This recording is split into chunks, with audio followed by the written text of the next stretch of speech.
coach, Miss Chu Po Ling, and the team manager, Mr. Carson Tate. Next up, introducing the players, we have in jersey number 3, Claire Su. In jersey number 5, Kayla Tan. In jersey number 7, Eva Sun.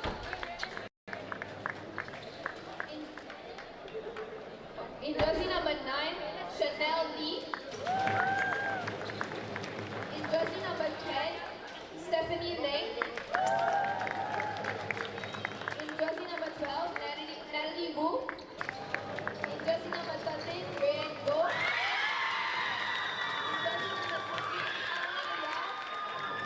In jersey number 17, Evelyn Kim. In jersey number 19, Boy Chai Ling. In jersey number 21, Estelle Ko. Jersey number 22, Fiona Ang. In jersey number 23, Jane Tan. In jersey number 13, Natalie Chua. And finally, in jersey number 25, To Belly.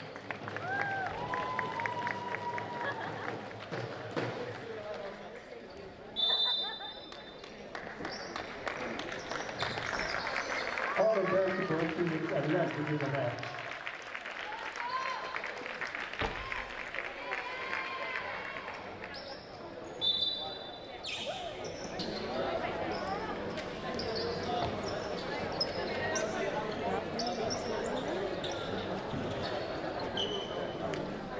Boys and girls fans of basketball.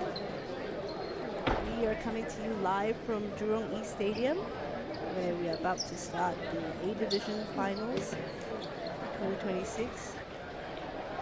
The girls matchup is between Hwa Chong Institution, the defending champions, and Raffles Institution.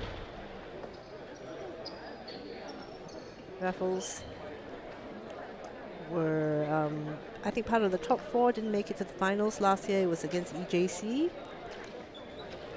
But their B division have been regulars to the finals in the last few years. So let's see what they can do. Building on top of their B division squad and a few DSAs that they've managed to recruit this year.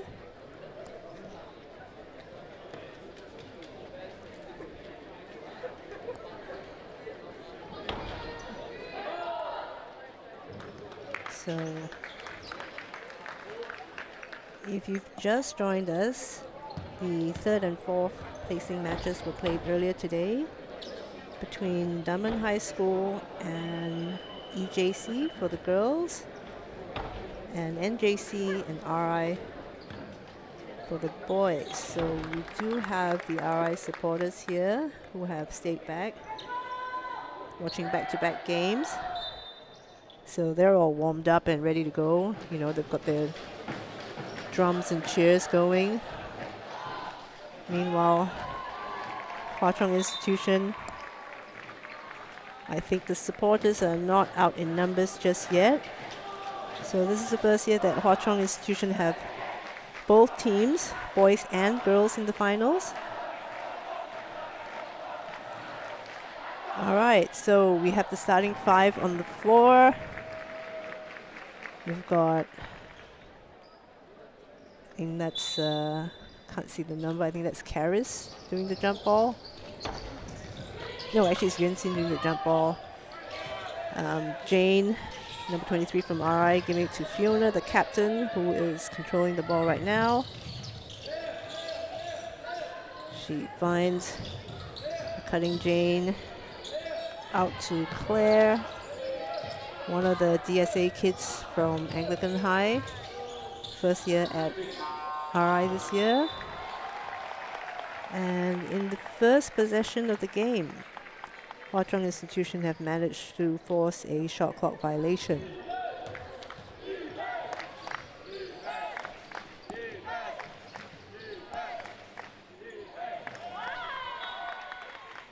The RI cheer squad active early on, calling out defense for their team.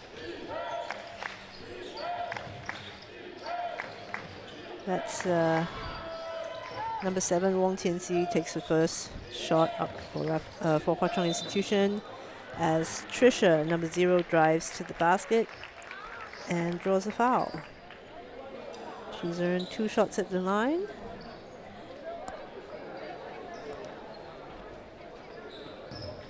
Meanwhile, we have Hwa Chong Institution supporters coming in dribs and drabs. I suppose it's not after school hours yet.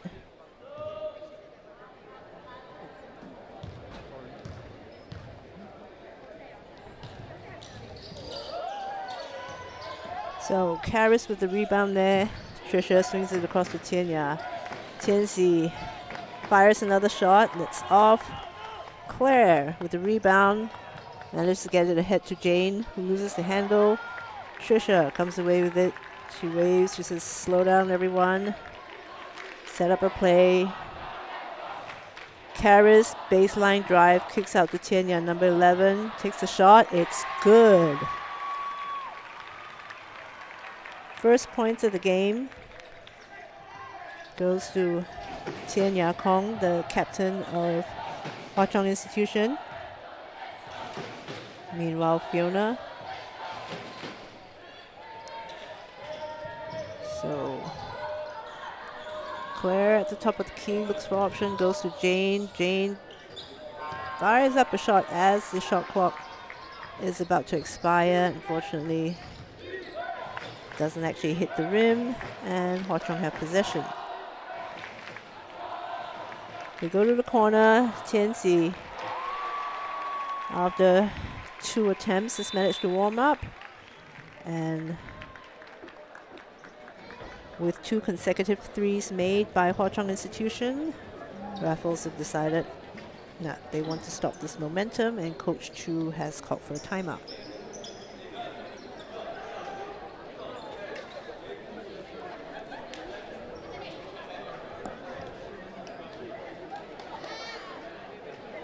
So both sides fairly subdued at the moment, taking a while to kind of warm up.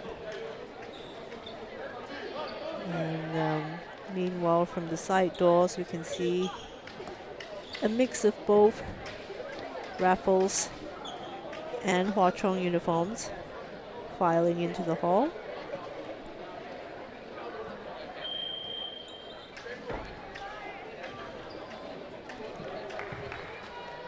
So Hwa Chong Institution is being coached by Kelvin Lim this year. It's his first year at the helm of the girls team. He looks fairly relaxed. On the other side, we've got Coach Chu, very experienced. Women's team coach.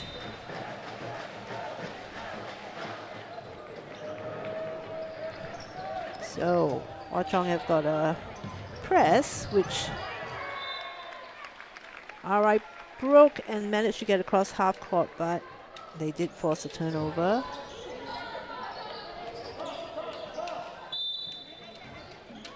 Let's see, the other people we have on the floor for RI at the moment is Rayan, who's driving, kicks it out. Wow, it's 3-point shooting contest this is turning into. So that was Kayla, number 5 from Raffles Institution. Gets the first points for her school. Tianxi, quick pass into the paint. Karis, under pressure, kicks it out to Trisha. Karis, baseline drive again. Looking for the middle, but Rayan, left hand layup. Doesn't get it, bounces out. Tianxi, back to Tianya. Trisha thought about it, decided against taking the 3. She does this time. Doesn't fall. I think that's Kayla with the rebound. Kayla up ahead to Jane. Defense hasn't set up yet. She takes the shot.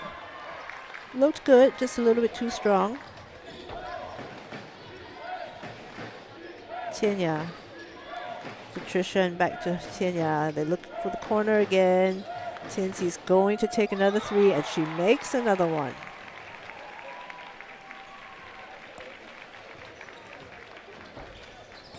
So, all of the 12 points scored by both teams have been from 3-point shots. Let's see if we get the first layup here. It bounces out. Now, so I don't know if you've been watching the games regularly, but the rim on that side of the hall, some people have called it the voodoo rim, because in the last few games, it's been bouncing in and out. So early substitution from Hwa Chong Institution. Renee, number 1, checking in for Feng Yuanxin, number 12, who comes out, takes a breather. Jane looking for options. She finds Kayla dangerously close to the sideline. Kayla, strong drive. Mid-range shot jumper, that's good. So Kayla has scored all 5 points for her team. Matching her jersey number 5. Trisha squeezes in, gets the layup off, but doesn't get it to fall. Chasing back, gets the steal. Well, that's good effort there from a missed layup. She makes sure that she draws the foul this time. So that's a good run from number 0, Trisha Lau there. Having missed the first attempt, gets the ball back and finds herself at the free throw line.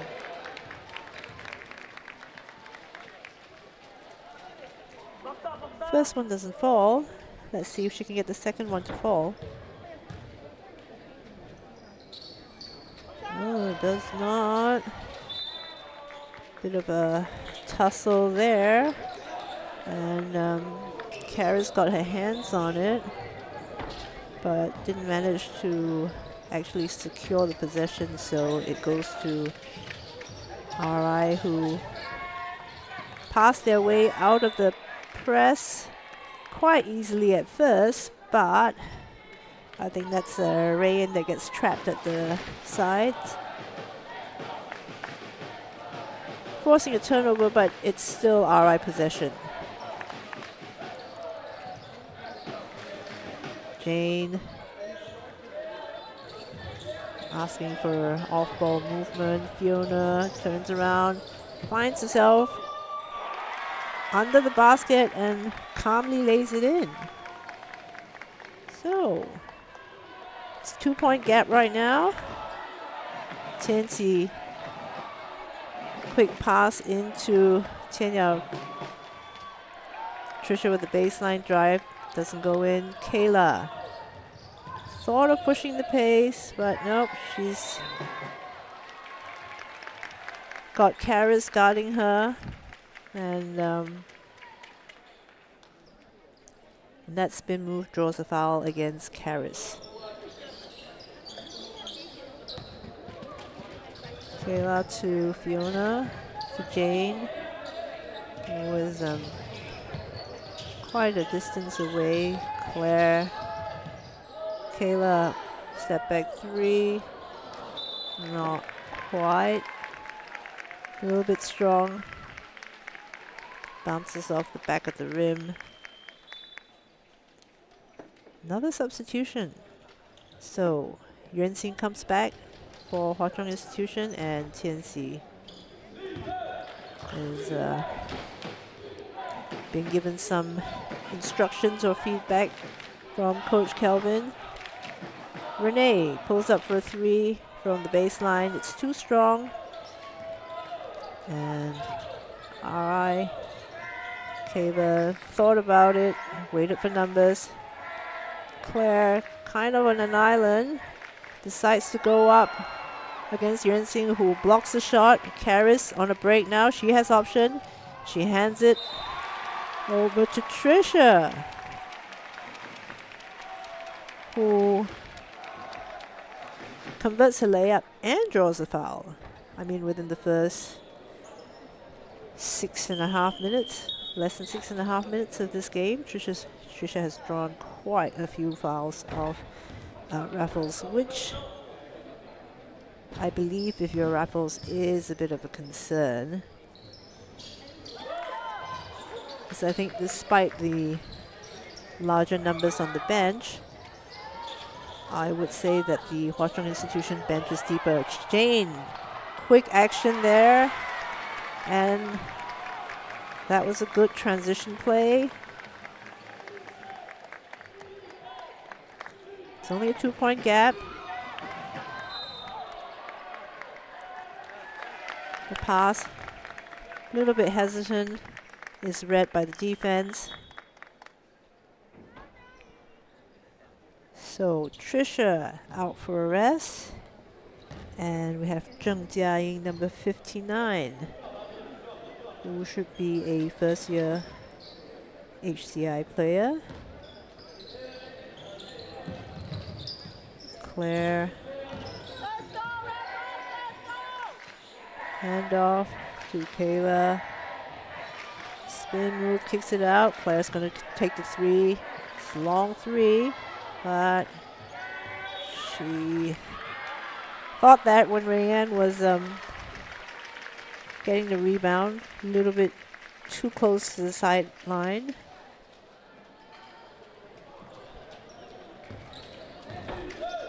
Flags are waving among the spectators for both sides.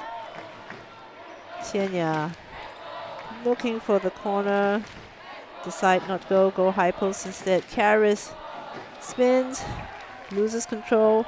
Kayla all the way, a little bit off to the side. Hwa Chong gets the rebound. Renee waits for the captain, passes it to Tianya, takes a mid-range shot. Wow, that is rather, the ball basically spent a fair bit of time in the rim but decides to roll out again. Claire, it's got number 59, Jiaying guarding her. Jane, 3-point shot that's off to one side. Renee. Back to Karis, Yuan-Xin, elbow shot. Doesn't make it. Tianya rushes in for the offensive rebound, but is boxed out by the Raffles player, so they manage to gain possession. Fiona being pressed by Tianya. Turns around. Ooh, it has a good look, but, you know, the voodoo rim has struck again. The ball is bounced in and out. Renee waiting for the corner shooter to come. They decide to go in. Yuan-Xin kicks it out to the other corner. Very patient with the passing here. Great ball movement. But nope, Renee's shot did not hit the rim. And on this side, trying to stop the transition, Yuan-Xin commits a foul against Rayanne.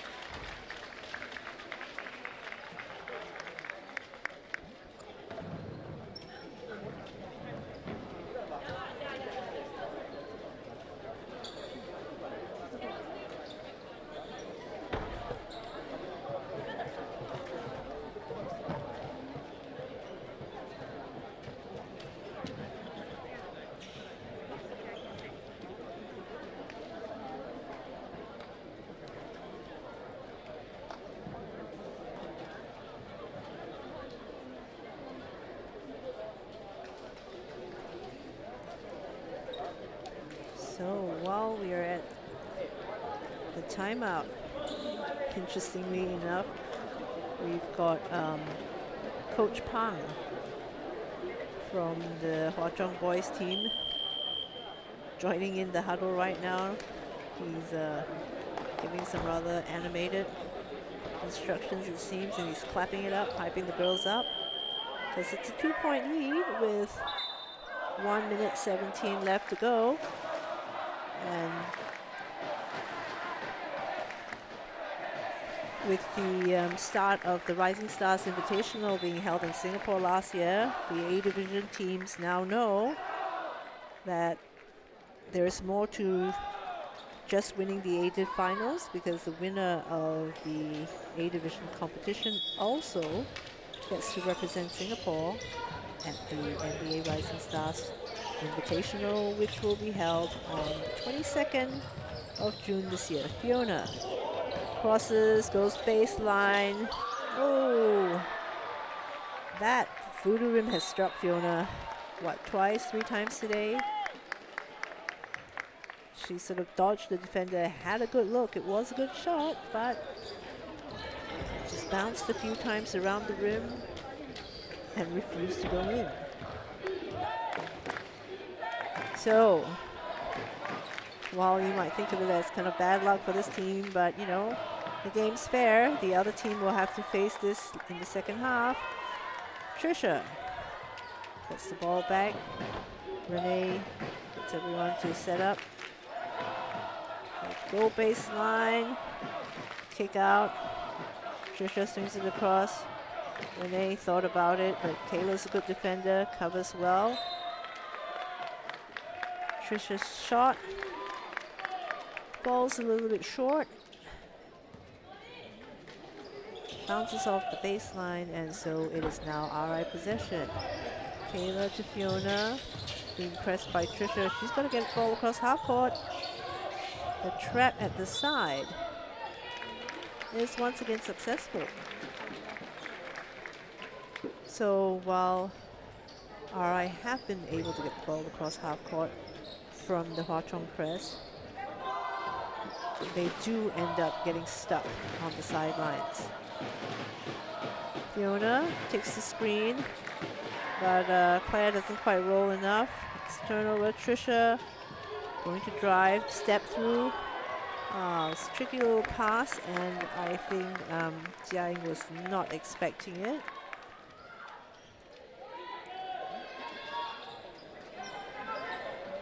Now, so Tianya is having an uncharacteristically long rest on the bench. I mean, that's just my opinion. And meanwhile, there's an and one from Claire, which the Raffles fans are very excited about. A lot of cheering, a lot of drumming, because this has now tied the game. So this is the first time in this game that they are tied.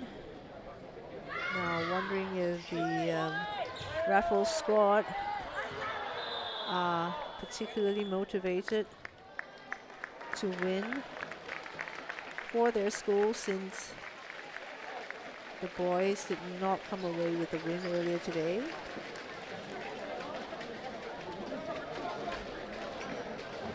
Now Coach Chu drawing up the play for her team as we are running out of time in the first quarter.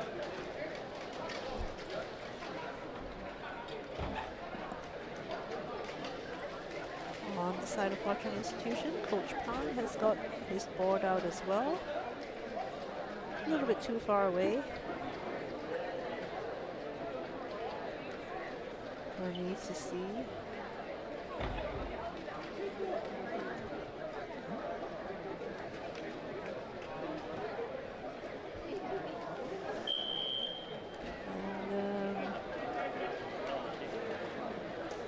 The stands are not quite full just yet.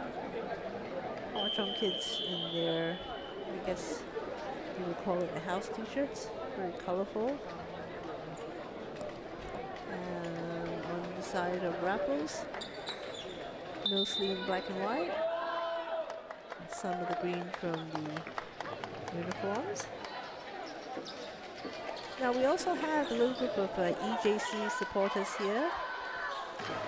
Well, as in like the players from EJC staying back to watch the game. Especially because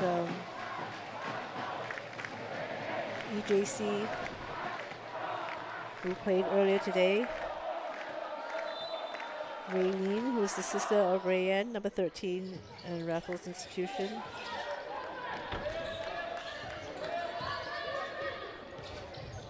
Supporting her younger sister, who goes for a layup, misses.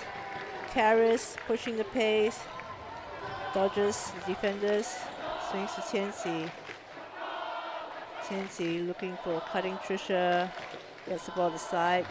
Good pass. Tianxi puts up another three. Yuanxing taps it out. Tianya kicks it out to Trisha, drives, goes strong to the basket, makes it. So we're getting a bit more noise and support from the Hwa Chong Institution side now. Kayla. Ooh. Passed it back to Fiona, who ends up making a pass that's slightly too strong for her. So Fiona pulls up for a three.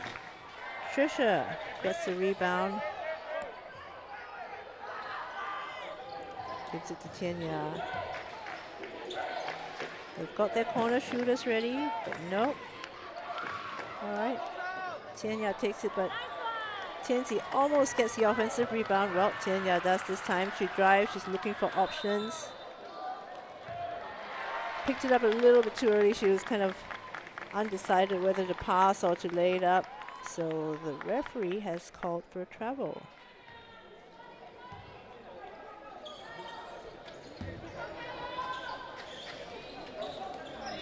Uncharacteristic of her because she's a very experienced player for her age, having competed at both ASEAN School Games and also in the FIBA Asia Cup. Rayanne makes a three, and Raffles have the lead by 1. So Hwa Chong looking for options, playing a little bit slower than I thought they would play. I mean, they've been very patient with getting the ball around.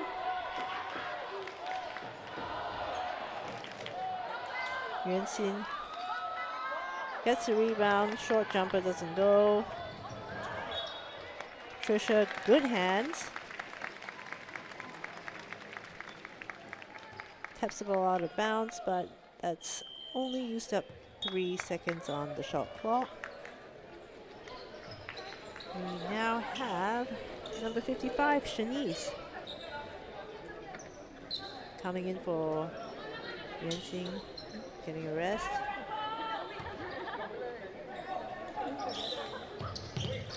Trisha. So Rayanne, Claire thought about a step through, but a little bit too far away, I mean. So that's another three-pointer made. Well, apart from that voodoo rim, you know, rejecting the layups. All right, having a good three-point shooting day. Tianya, a little hezzy, kicks it out. Tianxi's going to take another three. Not the same. Trisha, offensive rebound. Second offensive rebound. That first one, the arc was a little bit too flat. Doesn't go in. Karis, straight to the basket. Strong move there.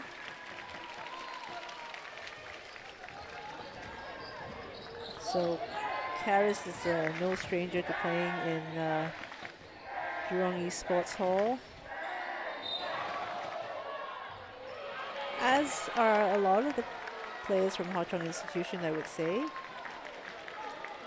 Most of them having moved up from Nanyang Girls High would have played either West Zone Finals or Beta Finals in this arena before. Pass into the paint. Shanice is unable to control it. So it is now RI ball. We have 6.5 minutes left to the second quarter. Fiona finds an open person. Jane, corner shooter. And Hwa Chong Institution not able to secure the rebound that time because they didn't recognize that they were both from the same team. That was Karis and Tianxi crashing into each other, going for the rebound. So not liking what they're seeing. Kelvin has asked for a timeout.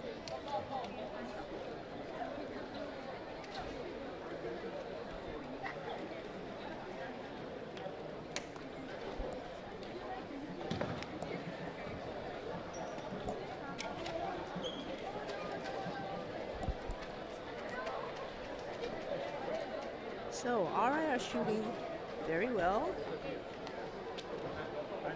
And considering that this team would not have played as many big games in this particular arena before,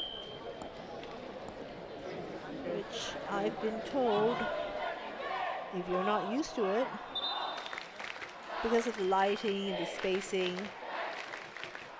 it can take a while to get settled into your shots. But as RI have demonstrated, they don't seem to have a problem with that. And Coach Chu is sticking with her starting five. They haven't made any substitutions so far. And I think that throughout most of the season, this starting five does get very heavy minutes. It's a quality starting five though, with all five players having sort of been part of the national youth setup at some point. Tianxi, strong but unable to quite control. Tianya trying to slow it down. Karis thought about the deflection, but she didn't need to kind of jump for it because the pass was a little bit too strong and Jane was unable to catch it. Now the ref is pointing to Shanice's knee. There's blood dripping down her right knee. Must have fallen earlier. So a quick substitution made. Tianxi, another three. Gets it. So Hwa Chong Institution get the lead back. And with the press now, Jane finds herself open. But, ooh, that rebound, a little bit dangerous. Tianya deciding not to wait. She's got Jane hot on her heels, but passes it. Tianxi's going to try another one. Didn't get her own rebound after the miss. Kayla. That was a good read by Karis. Now, Kayla does have a strong spin move, but Karis comes running down, times her hands really well, manages to stop it, and forces Kayla to travel. Tianya to the corner. Renee, back to Tianya at the top of the key. Renee, very careful with her shot selection, gives it to Tianya, who is not a volume shooter, but as we can see, her percentage is pretty good. Raylin, spin, but the tenacity of Tianya's defense covers the lane, but the length, Raylin uses her length and converts the layup. Tianxi goes to Trisha.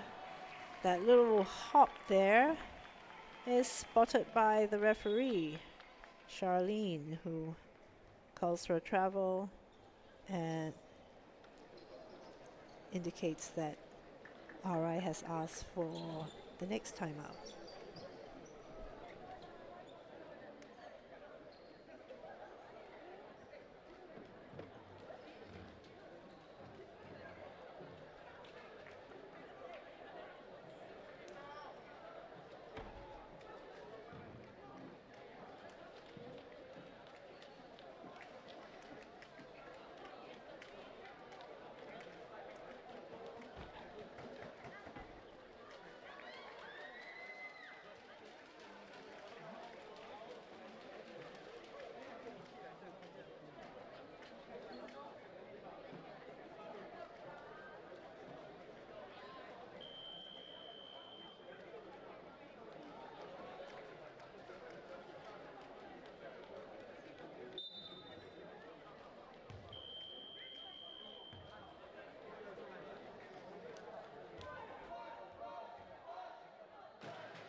So 4.5 minutes left in the second quarter. It's only a 2-point game, but still a long way to go. And RI, as we pointed out earlier, are sticking with this first 5. So the question is fatigue going to get them at some point, or is the adrenaline of playing in front of very supportive fans going to keep them going? Karras turns the ball over. Pass is read by Kayla. Fiona. Tianya, quick hands. Knows that she has options. Renee, left side layup is good. So if we look at all 10 players on the floor right now, all of them have had some sort of experience representing Singapore at overseas competitions. I think be it as part of being in the National Youth Development Program, which the RI starting 5 are, and for Hwa Chong Institution. Now, even though Renee was not part of National Youth, but she was on the squad, the championship squad last year that played in the NBA Rising Stars. Jane. Tough layup that goes in. Fans are very happy right as the shot clock was expiring. Didn't get an N1.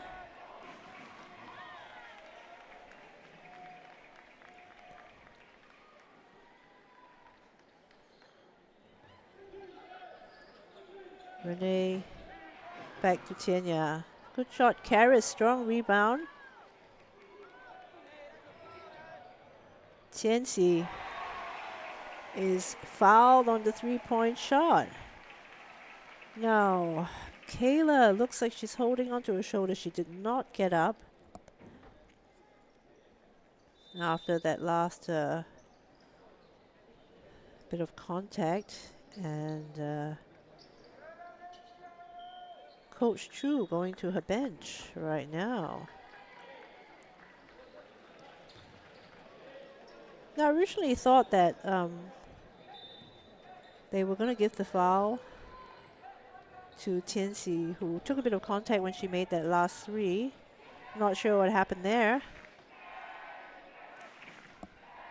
But we have Valolin, I think that's how you pronounce the name, subbing in for RI right now. And she's unable to make the pass to Raylene. Tianya finds a gap. Oh, not quite enough to finish. The ball's a little bit low, but like Trisha, she makes up for it by stealing the ball back. Not quite as successfully, but still stops the fast break. Jane playing with a lot of heart, a lot of effort. Raylene finds a gap, goes to the basket. Another 2 points. Raylene has been carrying a heavy load for Raffles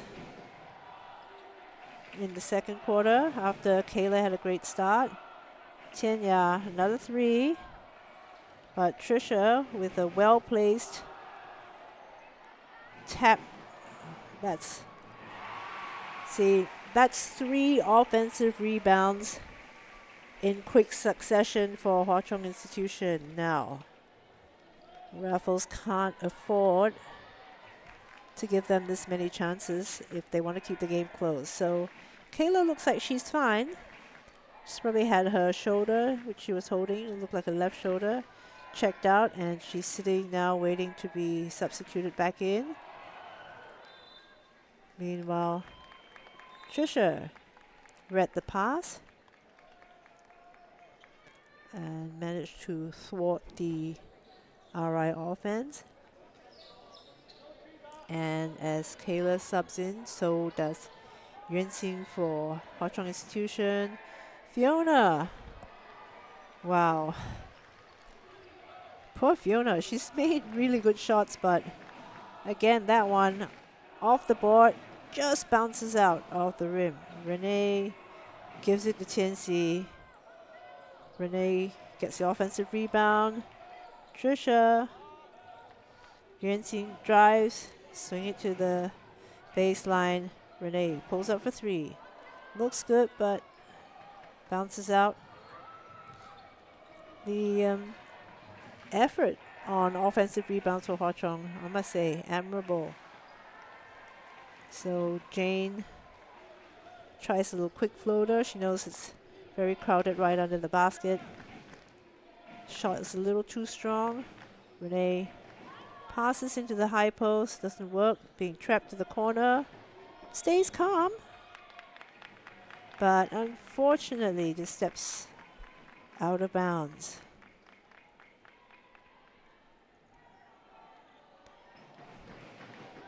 I think, as I was saying earlier, so even though number one, Renee Go, has not been part of a ASG or National Youth setup, she did play in the Rising Stars Invitational last year, is a very dependable player. Like, doesn't really falter under pressure, makes good decisions.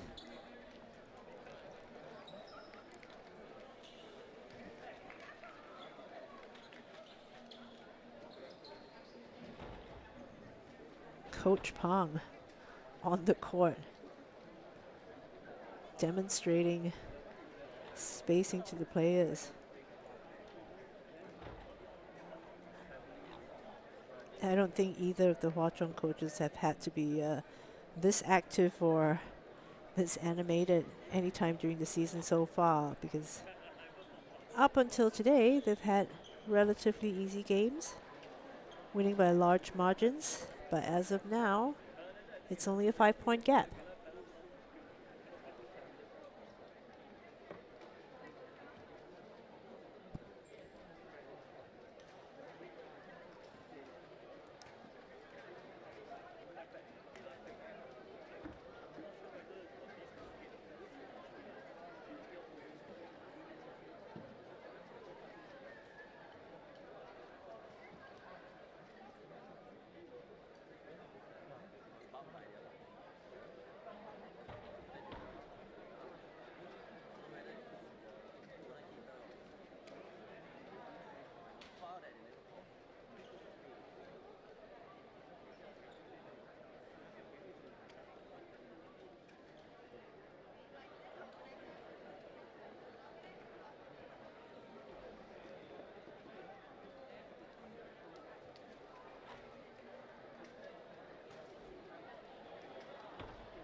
All right, good afternoon, everyone.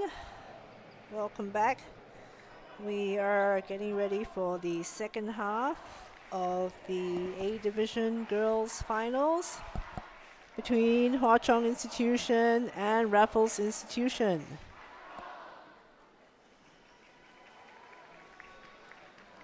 So Hwa Chong have got a 5-point lead at this point.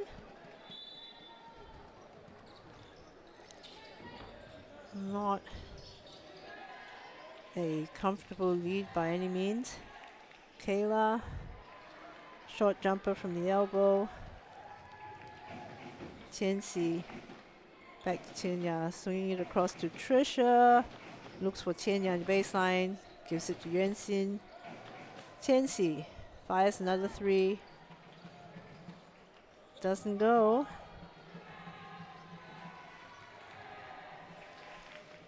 Fiona going to Raylene. Jane thought about it, couldn't find the gap, gives it to Kayla. Raylene, though, manages to find the gap and continues her scoring run for Raffles.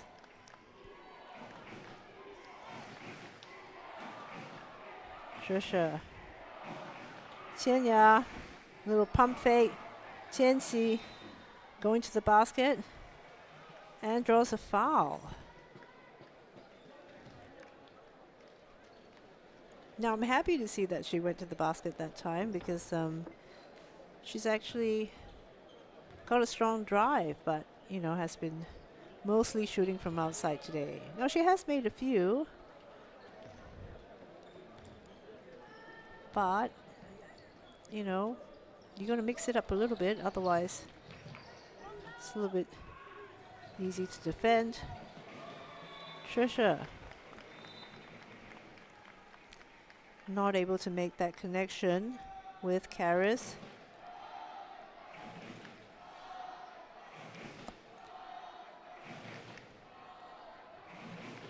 It's a 3-point gap right now, so it's setting up. It's kind of a half-court press with Trisha a little bit over the half-court line. Doesn't worry RI too much.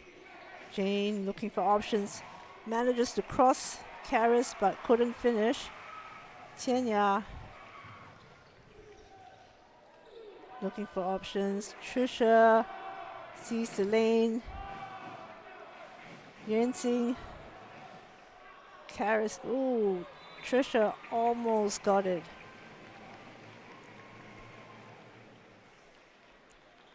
Now at this point, I'm not sure if the extra passes from Hwa Chong Institution is still patience, or is there some sort of hesitation on the part of some of the players in taking the shots.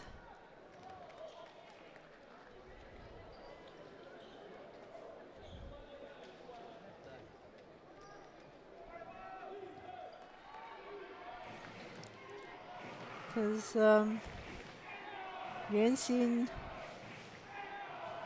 hasn't really been able to complete her moves at the baseline. Tianya, great offensive rebound. Tianxi step through, banks it in from the middle of the paint. No, that's great. That's exactly what we were talking about a few possessions ago. She was shooting a lot, wasn't quite happening. I'm glad to see that she's driving to the basket and able to make a difference that way. On the other side, Kayla was blocked on her way to the basket. Baseline inbound pass. Couldn't find a cutter in the paint. Fiona pulls up for 3. Tianxi going to the corners, recognize the trap, pass it to the side, pass it to the middle. Tianya. They swing. Trisha. Ooh, Yuanxin managed to save that.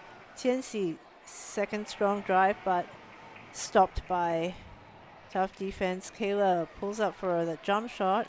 which was good in the first quarter, but this time it's a little bit off to the side.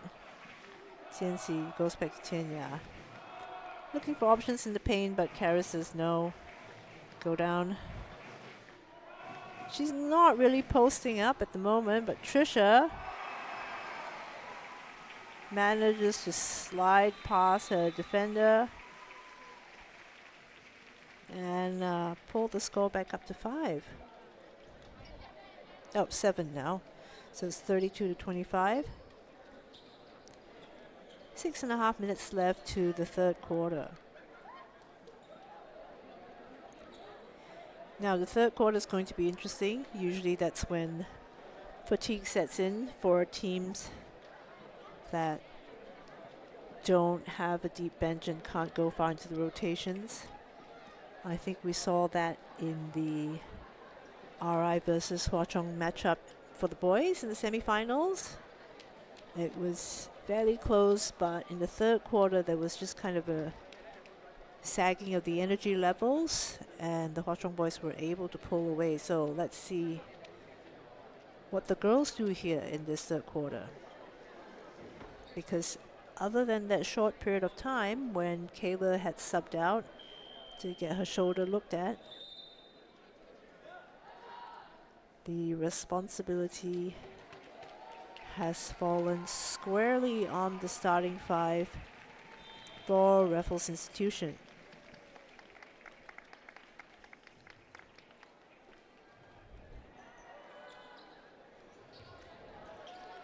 Now, the refs have been pretty light-handed in their calls today, so no one's really in any kind of foul trouble. And we haven't really had a situation for either of the teams where, you know, they've gone to the penalty, so that has not really been a factor in this game so far. Fiona to the basket, but, you know, the help side came. Timely fashion. Swing across. Trisha. Look for options. Tianxi. Nope, just decided to swing it. Trisha finds a gap. Gives it to Yuanxin. Ooh, not quite. Yuanxin a little bit soft on that layup just then. Kayla thought there was going to be a roll off the pick and roll, but didn't quite happen. Trisha, tough layup, but she makes it work. That voodoo rim doesn't seem to have an effect on Trisha. Bounced around but went in. Fiona, top of the key, has a good look. Makes use of that good look. RI fans very happy about that make. 6-point game. Tianxi feeds to the post. Karis was being double teamed, recognizes it, kicks it out to Tianya. Shot's a little bit long, but at this point, the pace hasn't really picked up. If you look at how Hwa-Chong settled into that transition defense, they're not really kind of pushing RI, but they are much more active on the rebounding front. Tianxi waiting for numbers. Waiting to set the play up. Karis. Triple team. Nearly gets that to fall. It's a good strong move. But yeah, Jane, long 3. Oh, she nearly made that one. That would have brought the roof down if she had made that one. Tianya signals for teammates to settle into a play. In the corner, swings it across to Tianxi. He's going to fire it up, which 3. Just a little bit too long and hits the back of the rim, bounces out.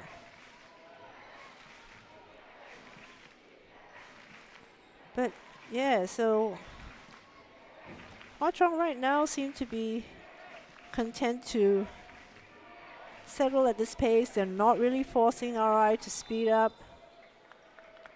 They were not really trying to make use of the fact that they have better numbers in terms of subs and rotations.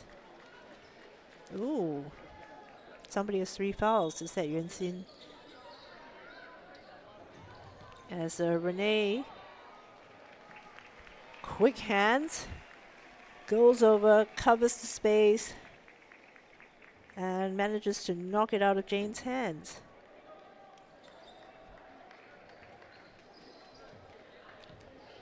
Yeah, she really is a good utility player. Does a little bit of everything, although unfortunately a little bit too close to the sideline. You know, defensively solid, can be trusted to make plays.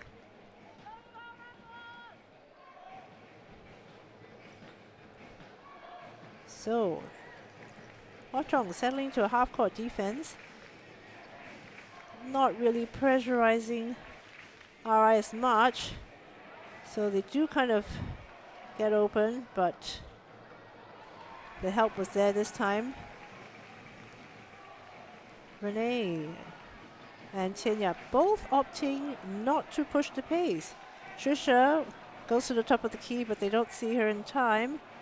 Karis, so she's got to go baseline. She's got a strong baseline game. Nope. They decide to swing it out to Tinsy, who, again, is a little bit hesitant in running in for rebounds. That's the second time. She's kind of missed an opportunity to get her own offensive rebound. Karis with a well-timed block there. Opportunity for a transition play, but they decide not to use it. Quick pass to Trisha. Karis makes the effort. Get it back. Tianxi sinks a 3.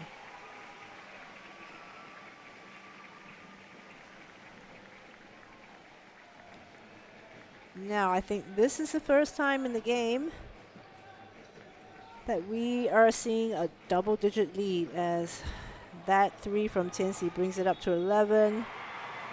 Although, cut back to 9 very quickly, and that's an and 1. Kayla going to the line. She's doing very well for RI. That is Tianxi's first personal foul. No issues there. Karis checks out of the game, catch a breather. As Yuan-Xin goes in, she's lined up next to Claire. Kayla. The free throw was a little bit too strong. Renee asking her teammates to go back and set up. Goes baseline, passes it to Yuan-Xin. Tianya for the 3. Not quite, a little bit too strong. Raylene probably going to go straight to the basket. Nope, she is double teamed. It's a timely trap there. Ooh. Now, Tianxi called for a foul as she was pushing against her player to try and get the ball. It's 2 quick fouls in succession. But still, Jane, quick release, a little bit too long. Tianya almost trapped. She's got no numbers, but I like that she's pushing the pace, forcing RI to run back. Trisha thought of doing the step through, but nope. Tianxi, another 3 crawls in. She's made a good number of them already. I believe, what, 6, thereabouts? So that's a lot of the points coming from 3-point shots today. Fiona. Tough layup. Tough miss. But she gets to put some points on the board, going to the free throw line. Tianya out for a bit of a rest. as the third quarter is winding down, and let's see if Hwa Chong Institution can maintain their double-digit lead,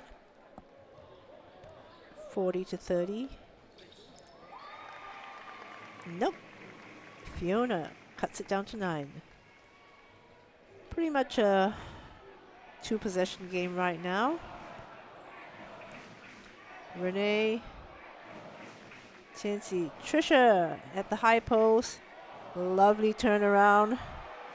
Unfortunately, just not quite the right angle, and it rolls off the rim. Jane looking for options. Got 8 seconds left on the game clock now. How aware of the time are they? Rayanne out to Fiona. Gets the shot off in time, but it's just that little bit short. And we have a 9-point lead going into the fourth quarter. It's a short break. I must say the RI starting 5 have been holding up well.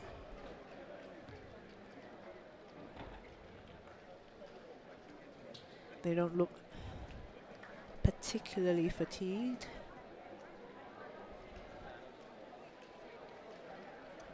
And the fans, I suppose on the Hwa Chong Institution side, the stands are filling up as more and more people have come to not just support the girls team, but are ready for the boys matchup against ACSI later, including a mascot who I'm not sure what the mascot's name is, but the it's an orange tiger wearing a large Hwa Chong PE shirt, kind of rallying the Hwa Chong supporters. Although I would say, from a noise level perspective, Raffles are doing quite well.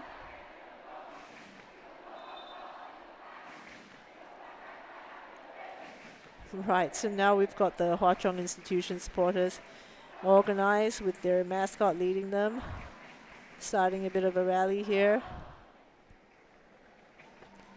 as we head into the fourth quarter. 9-point game.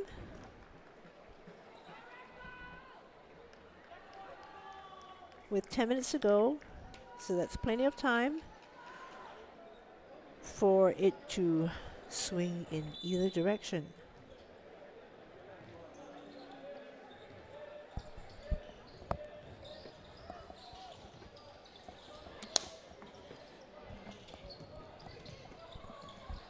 Jane, top of the key shot, a little bit long. Tianxi couldn't quite get the rebound out to her teammates. Trisha blocking the shot, but is called for a foul. This is a first personal foul. So, on the one hand, I think the refs have been pretty light-handed with their whistle, but on the other hand, if we look at how many points in this game came from three-point shots, shows that there's not much in terms of contact being made in the paint. Even though points being scored from layups, people have been able to find the gap. Karis kind of just lost her balance trying to get that rebound. It was last touch Karis. So Raffles Institution. Rayanne. She's got a lot of space, but nope, she doesn't use it. Kayla was looking for cutters. Eventually finds Fiona. Little crossover. Tough finish. All right, Fiona finally gets her layups to fall. She's made many good attempts before this. Yuan-Xin passes to the cutting Tianya. That's really good teamwork there, but unable to convert.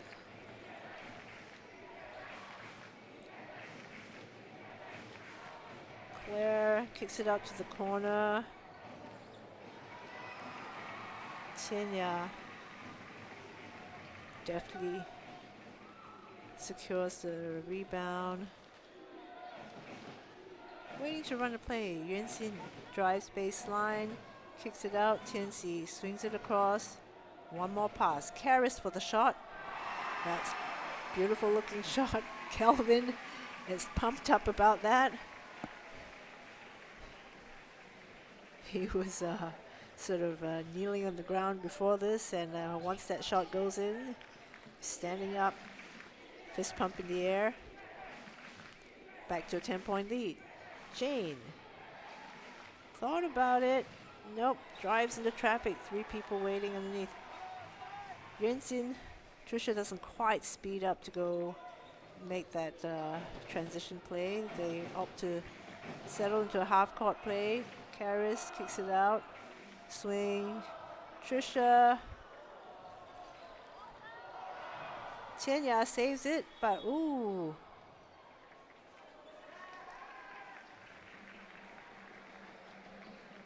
Well, I would call that a Tianya save. I mean, even though Tinsy wasn't able to get it, Kayla wasn't either.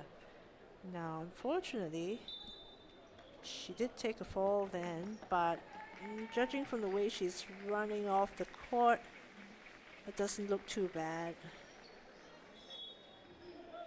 Hard to say though, she's kind of holding onto her ankle and loosening her shoelaces. Tianya for 3. Nope.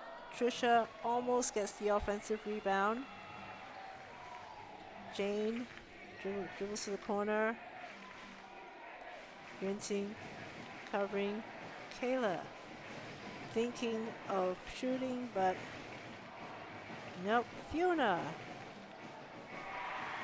is starting to make a layup. She's found her rhythm. That's 2 in a row for Fiona now.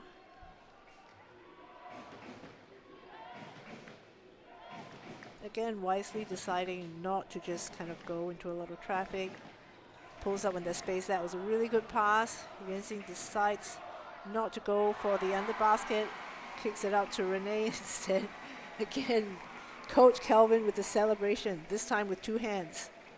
Upgraded from the 1-hand celebration. 11 points. Jane. The screen doesn't really go anywhere, but quick move.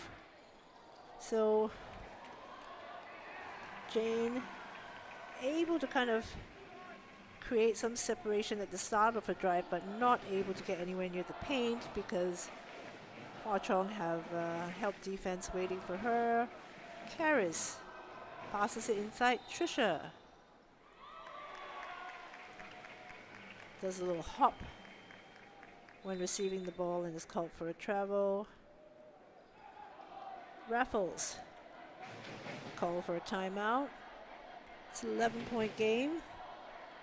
5.5 minutes to go.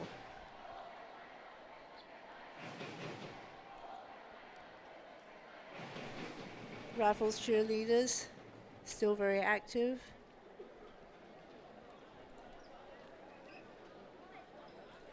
Meanwhile, on the Hua Chong side, flags are still waving, but they are opting not to start a rally during this timeout. Oh, no, they are. I think the student leaders are signaling when the next cheer is about to start. And Here it comes.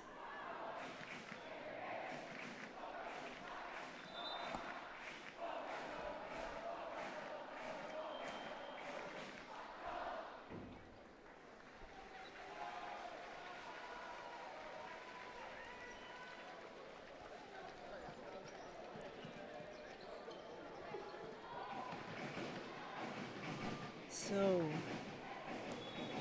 Tianxi still sitting on this side of the Hwa Chong bench. She's tying her shoelace, checking out the ankle. I think it was the left ankle. Seems all right. But, you know, Hwa Chong, again, as we mentioned before, have a deeper bench than Raffles. Fiona, is she on a roll? Nope, that 3 does not fall, but Kayla does get the rebound, manages to find Fiona again. Top of the key. This time, Claire takes a 3, but hits the front of the rim.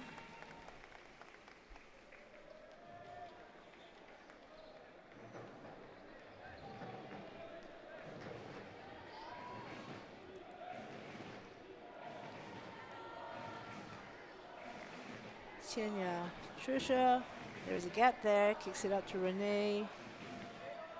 Renee under pressure from Jane, but doesn't buckle. They swing the ball to the other side. Trisha going to save the rebound. Oh, Karis with the hustle. She doesn't quite get it, but, you know, enough to stop the transition. And somehow getting off the floor on one end and making it to the other side in time to be part of the scuffle on the other side. So Karis showing real heart and effort there. And Qianya very sensibly drawing the court where that last scuffle was. And Tianxi has come back to the game.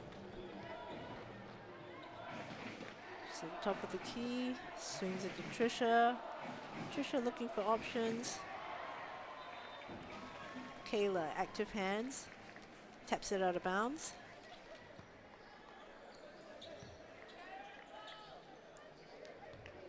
Coach Kelvin. A little bit more animated. Tianxi comes back, makes another 3. It's a deep 3. I think Calvin once again.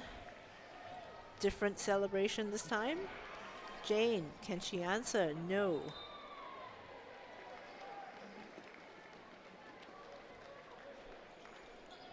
Tianxi was there for the rebound, but unfortunately it bounces off her leg. Fiona, jab, jab, makes use of the screen. Doesn't find the roller. Gets a little floater to go. She has really found her rhythm late in the game. Is it a little bit too late though? It's a 12-point gap right now. Qianya beats Trisha. Pulls to the side. Makes another 3. This really has been somewhat of a 3-point shooting contest. Claire staying very tough. She doesn't roll in after the screen, and so it's a little bit late, but she does find Rayanne. Now, RI is still putting good fight and, in fact, finding different ways to score late in the game. Renee, Tianxi, is that going to be another one? Nope. Coach Kelvin had both his hands up a little bit prematurely.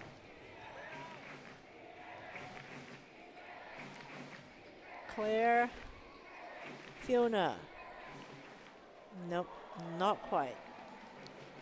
Might have rushed that a little bit. She had space. Probably had a bit more time to get a better look. Karis now, all the time in the world, but gives it to Trisha, who's in the paint. And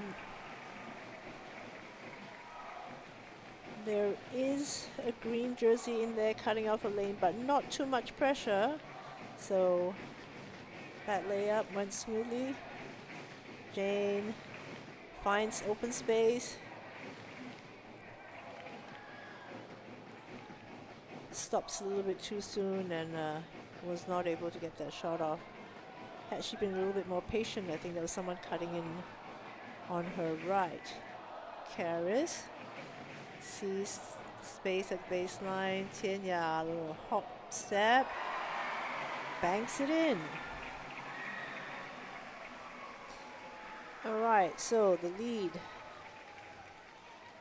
has ballooned to 17 at this point. We've got a minute and a half left. Rayanne probes and probes, couldn't find the lane. Neither can Jane. Rayanne, Fiona fires off the shot right as the clock was expiring, but doesn't reach it in time. Now we have one last timeout, I'm assuming, because this is 1 minute 20 left. Still fairly calm on both sides. The Hwa-Chong girls look like it's business as usual. We've got to keep playing until the final whistle is over. Team raffles as well.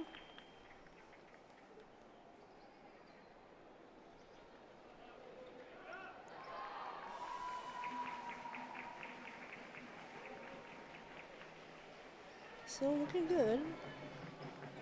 I mean, there are no sort of significant signs of anyone looking particularly gassed. And Coach Chu has been calm and stoic the whole game, seated at the bench, giving instructions to her girls. Meanwhile, Kelvin, first year as a coach of a girls team, is a little bit more animated. Tianya, tough layup, a little bit short. Kayla, a little hezzy, pulls out, goes for a three. A little bit short. Off to one side.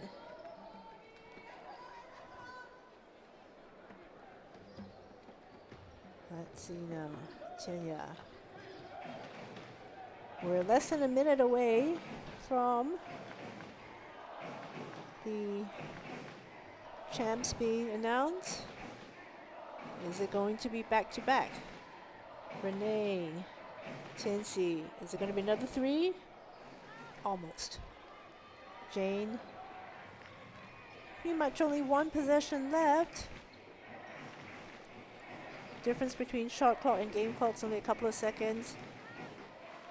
Rayanne, Claire, kicks it out. Kayla, side steps, takes a two instead. Tinsy, Tianya signals that she's just going to hold the ball, and final whistle goes. The team rushes onto the court, does a victory dance like they did last year, almost to the day. I think it was 23rd of May last year, the A Division Finals, when Hwa-Chong Institution girls also walked away with the championship in this very arena. And I believe we will be seeing the prize presentation soon. And we will, actually I will sign off for now, and we'll see you later for the boys finals between Hwa-Chong Institution and Anglo-Chinese School Independent.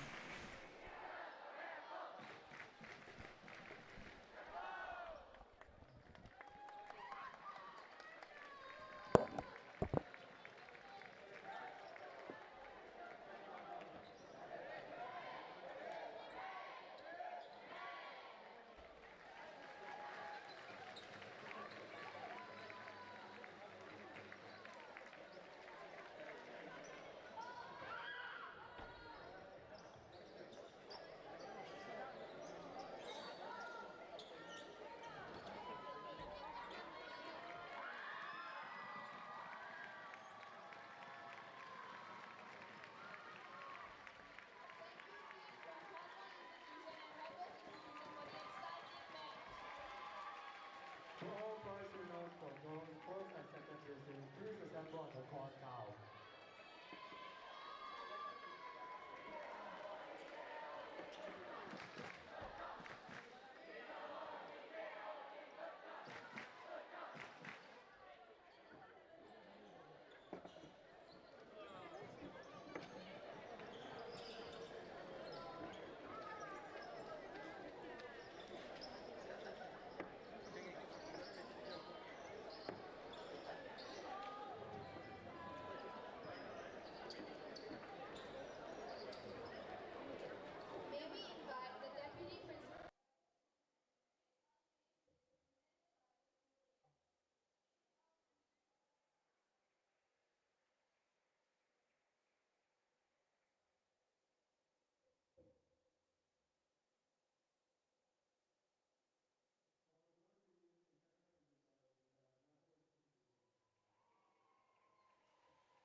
officials and referees for the game.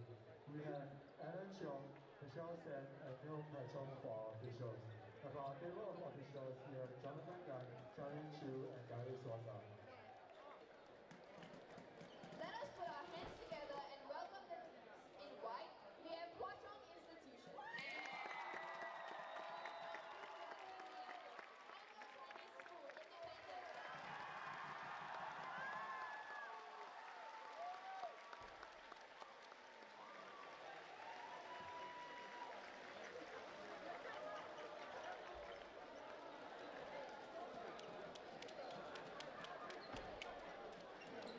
Allow me to introduce the coach, Mr. Pan Chin Hong, and the team manager, Mr. Lee Tai Sin and Mr. Tai Mei Liu. Next, let us introduce the players. In jersey number 0, Tan Wei Hong. In jersey number 1, Ko Wei Ki. In jersey number 4, Carlo Lee Yu. In jersey number 5, Wu Yong. In jersey number 7, Wang Fa. In jersey number 11, Wang Liao. In jersey number 12, Wang Jibo. In jersey number 13, Luo Ziyuan.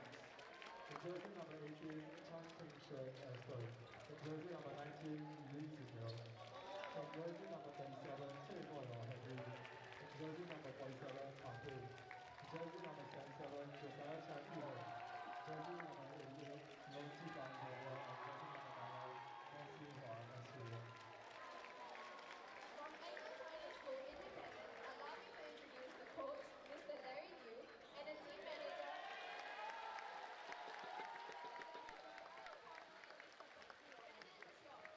Next, let us introduce the players. Firstly, we have in jersey number 1, Matthew Chen. Chong Xiaola. In jersey number 5, Ethan Liu.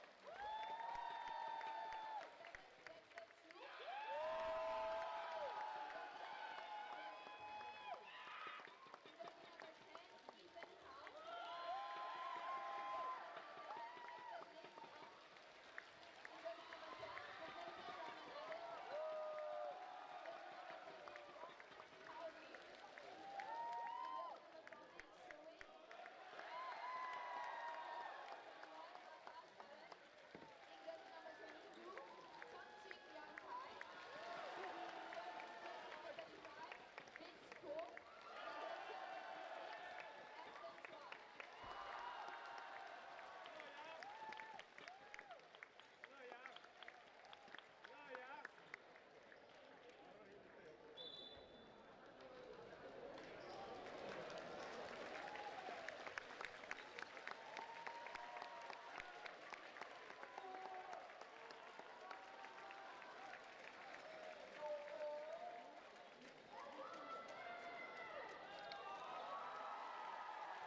On already, ah?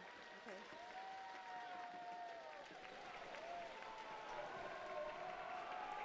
Right. Good afternoon, ladies and gentlemen, boys and girls, fans of basketball. The clock is counting down. We are 1 minute and 12 seconds away from the A Division Boys Finals 2026. The matchup is against Hua Chong Institution and Anglo-Chinese School Independent, ACSI for short. So, Hua Chong girls have just defended their title successfully about half an hour ago. Undefeated season. Let's see how the Hua Chong boys do now.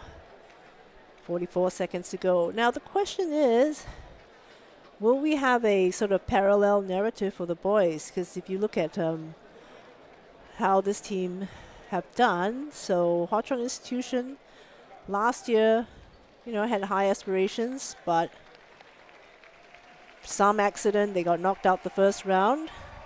So this year they've come back and hopefully they're all fired up. And the reason why I say it's a parallel narrative, because if you look at the B Division boys champions this year, Dunman High School also suffered a similar fate, having some of the squad having won early on in C Division, and then last year Dunman High School, it was a bit of an upset. Were knocked out of the National School Games in the first round, and this year they've come back stronger, focused, and have managed to play till the very end and walk away with a win. So, will the shock of being knocked out in the first round last year be sufficient fuel for this Hwa Chong Institution team to lock in and get the win today? Now, on the ACSI side, there's a lot of talent there. These are players that have, in the last 4 years, thereabouts, been to the top 4 many times. In year 1 to year 4, whereas Hwa Chong Institution have had kind of lots of ups and downs and not really made it that far in the National School Games, either at the high school level or at the A Division level.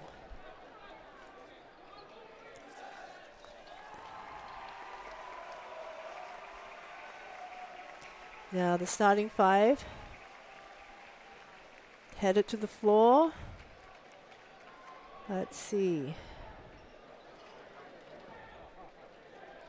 We've got, looks like Ethan from ACSI. Is he going to be the one doing the jump ball?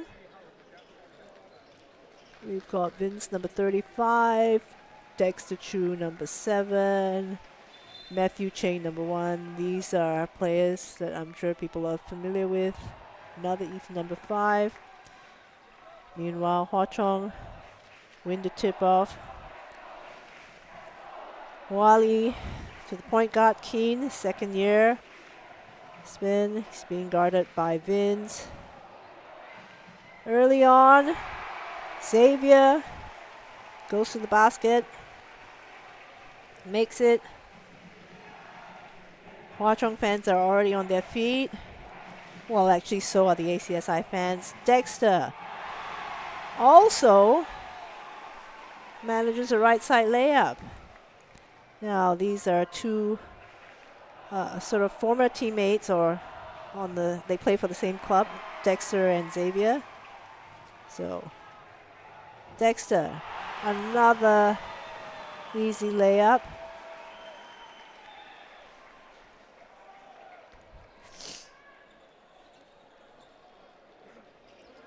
It's a quick start. 3 baskets within the first minute. Xavier passing to the middle, tries to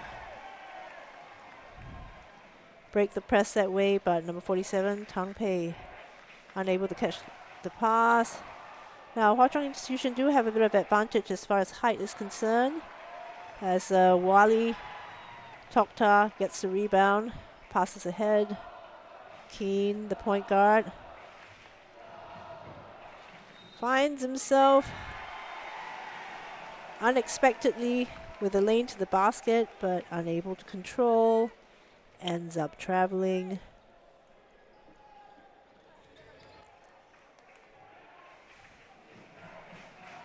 Now, Dexter, Vince, turns, tries to drive, finds, I think that's number 10, Ethan under the basket, and ACSI off to a good start. Keen, you're going to get across the halfway line. Under pressure, gives it to Xavier. Xavier's looking for options, looking for a screen. Tang Pei almost gets the ball slapped away. Shot clock is running low, but may get bailed out by Vince committing a foul. And right now, Coach Pang takes the opportunity to make a substitution. So number 0, Wei Heng, is in for number 47, Tang Pei. Now, Wei Heng recognizes that the shot clock is running out. pulls up for a rush shot.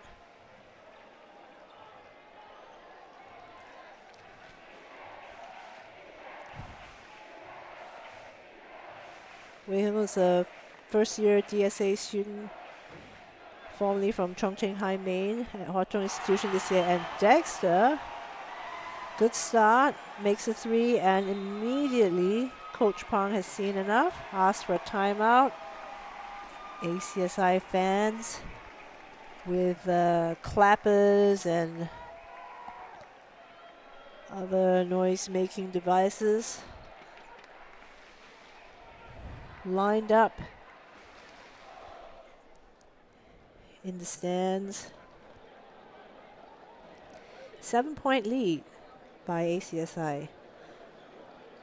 Hwa Chong, other than the early layup from Xavier, have made quite a few turnovers in terms of sloppy passing.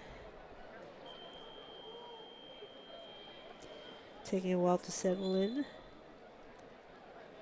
Let's see if this ends up being a game of depth, because in the semifinals that seemed to be what it was. Hwa Chong Institution having a deeper bench managed to outlast Raffles Institution, but at the moment ACSI coming up with more energy, starting the game with more energy.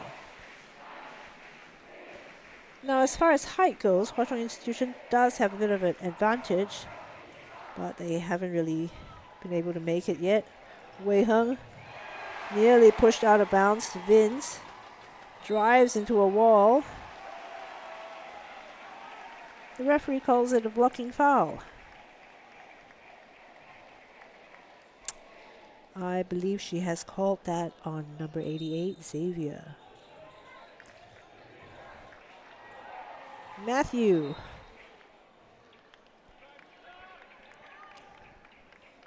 Short jumper, tried to bank it in, bounced out. ACSI picking up full court. This is Ken. Oh. Bit of a nearly a costly turnover. Xavier deciding to drive to the basket, but unable to stay in control. Keen pressuring Dexter that time.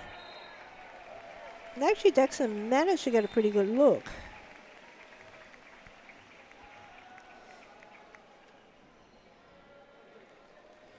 Right, so some adjustments being made on the side of Hwa Chong Institution, who have put number 77, Josiah Chan, in, and along with number 12, Ting Po, who, although it's a second year, I believe, as in a JC2 kid, I think this is his first year on the basketball team. Keen, mid-range short, a little bit too. Ting Po, almost with a steal.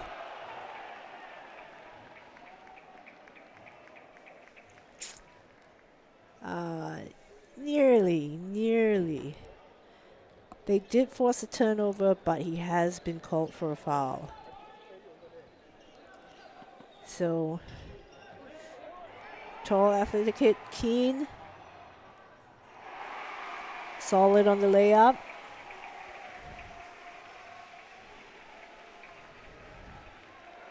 Five-point gap.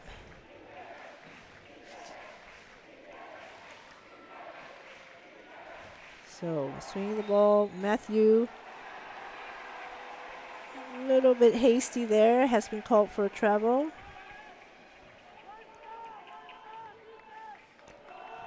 Josiah, strong to the basket, gives it to Tinkport, doesn't quite get it. Yeah, so I was saying before, he's an athletic kid, but not very experienced. This is his first trip to NSG.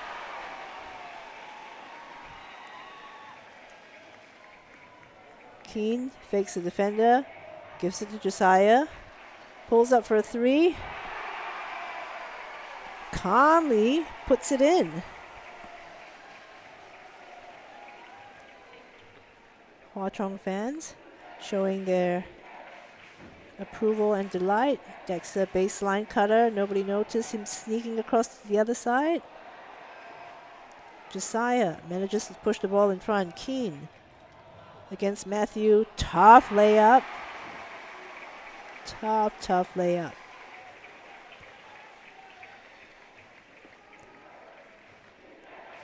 So, bit of a defensively, I think Hwa Chong 1-3-1. Xavier pushes it ahead. Keane against Matthew again. Ooh. Fakes him. And they're picking up a bit of momentum. Hwa Chong fans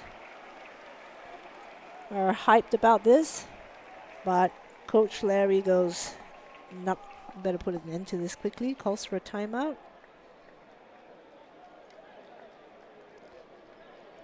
So, as with the girls' game earlier, we have the two coaches on the floor for Hwa Chong. Kelvin in the huddle with Coach Pang.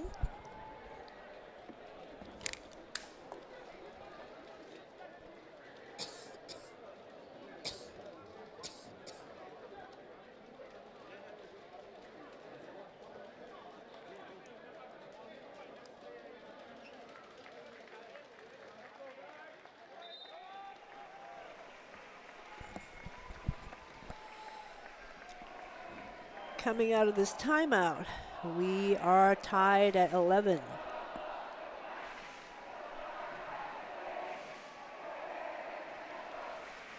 And Hwa Chong Institution making more substitutions.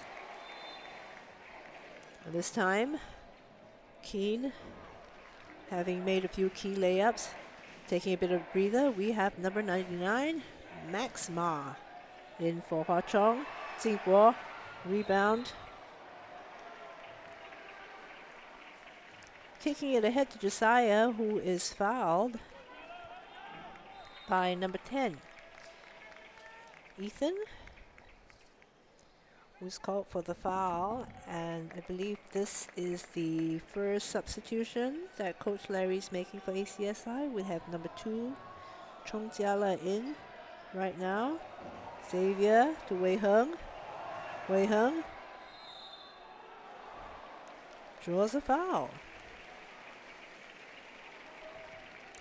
And he will go to the line.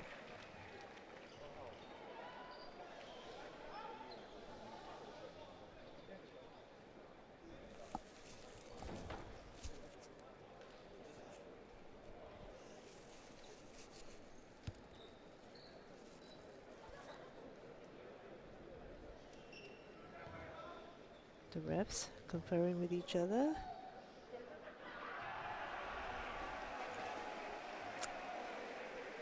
Wei Heng being encouraged by his teammate Josiah after a missed free throw. Makes the necessary adjustments, but it still doesn't go in. Now, a bit of a miscommunication there as Yo Kai Jin, another Ethan, number 5, unable to connect the pass to Matthew. Xavier to Max, to Josiah, dangerously close to the sideline. Josiah looks for options, uses the Xingguo. Ooh, lays it up. Manages to find the gap. And Hwa Chong Institution with the lead once again. So I think this is going to be a game where there could be quite a few lead changes. Vince. Now, Vince's shot is affected by that bouncy rim, but it does go in. Unlike the earlier game where poor Fiona from Raffles Institution was a victim of the rim voodoo. Oh, good pass to the middle for Wei Heng. Misses it, gets his own rebound. Unfortunately, after 2 offensive rebounds, Wei Heng unable to convert the putback. But he gets back for defense and manages to, well, not get the turnover, but he does thwart the play. Oh, now let's see who the ref calls this foul on. Because both Xavier and Tingbo were under the basket challenging the shot, they have given the foul to Tingbo number 12, who is on his second personal foul.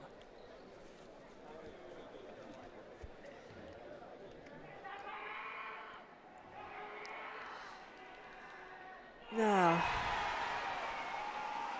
Diala converts his first free throw.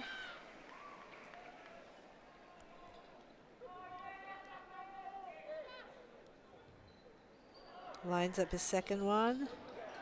Doesn't get it. Tingbo gets the rebound. Off to Wei Heng, being chased by two defenders.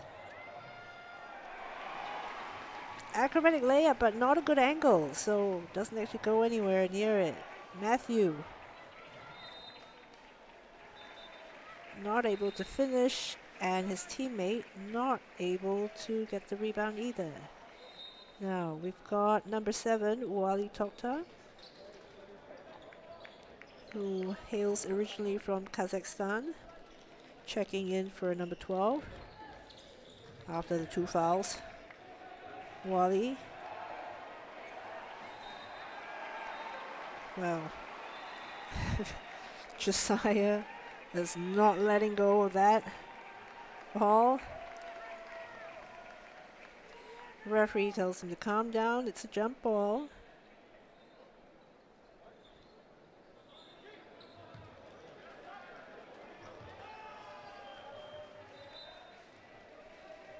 At this point, Keen checks back in, number 1, for Wei Heng.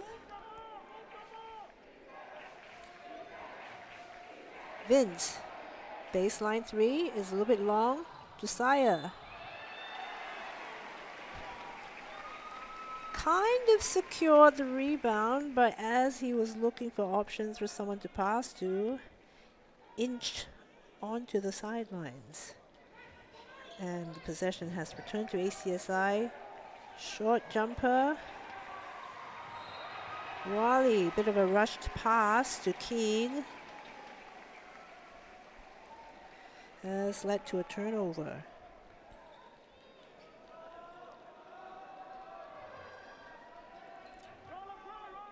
Dexter looking on intently from the bench. Now he scored a number of ACSI's opening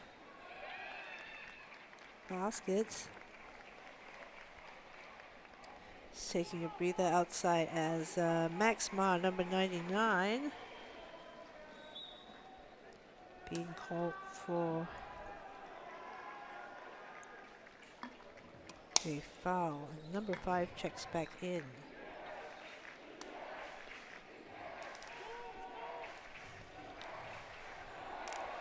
Matthew using a 3x3 footwork.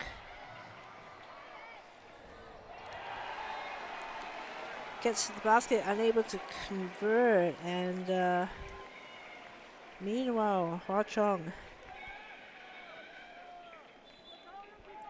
a little bit rushed with the passing, as with the start of the quarter. So Dexter's back in for ACSI, number 7. Hands it to Vince, kicks it up to Dexter. Back to Vince, they swing it across. Keen, tough defense, but Vince, crafty footwork, good pass. Now that basket looked like it was about to go in, but as it rolled out, Wally was not able to secure it. I think even he didn't expect that it was going to roll out, but as we've seen, and if you've been watching the earlier games, we talked about that rim, the voodoo rim, quite a bit. No voodoo this time. On the basket is snugly in.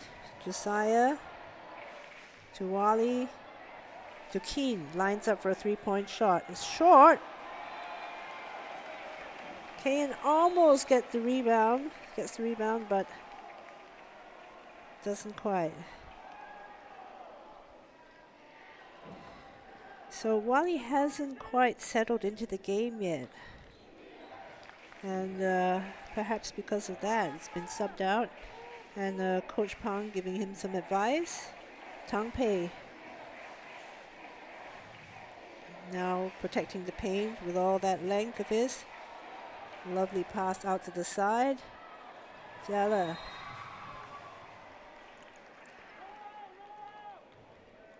Foul. Been called on ACSI's second foul. And Ethan Liu has subbed in for Ethan Cow. I'm assuming that's how his name is pronounced. It's spelled Eythan. Josiah hasn't really gone to the basket yet. Makes a good cut, but was read very well by Dexter, who blocks it. I think these two have also played on the same team at some point, both having represented the Titans basketball in SPBL competitions. Xavier, beautiful footwork there, step back three, swishes it. Fans are happy with that. Ooh, good hustle. In front to Keen. Manages to put up the shot with about 1 second left to the shot clock. It's good awareness there of the clock. But then again, perhaps if he'd taken the time to set his feet, that might have been a better shot.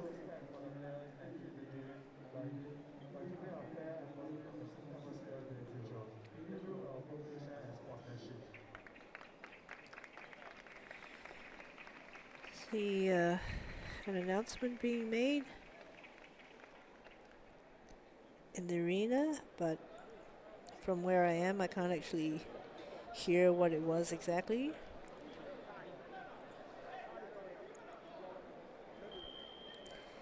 So at the end of the first quarter, it's a 1-point game with ACSI in the lead.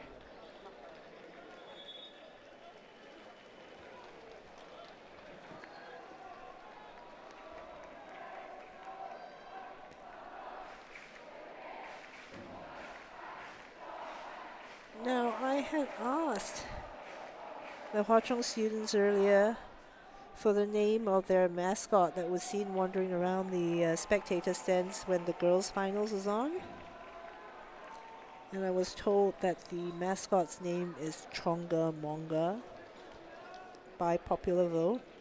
Not sure if this really is an official name of the mascot. However, we do not see this mascot wandering around anymore.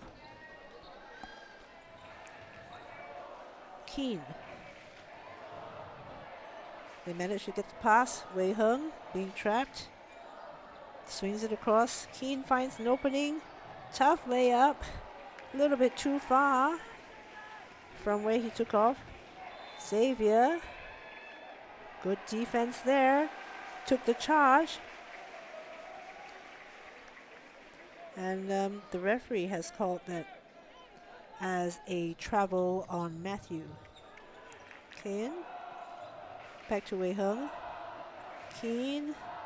Asking for a screen but doesn't quite get it. Under pressure. Wei Heng gets the ball across half court. But they've used up a fair amount of time on the clock. 7 seconds left. Xavier. He needs to shoot that because he didn't know that the clock was running out.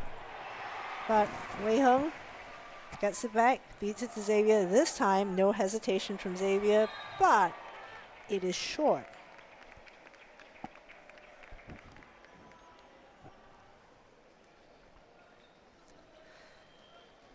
It's as if Xavier has decided that they're not going to make the same mistakes 2 possessions in a row, having given up the shot earlier and ended up with a shot clock violation.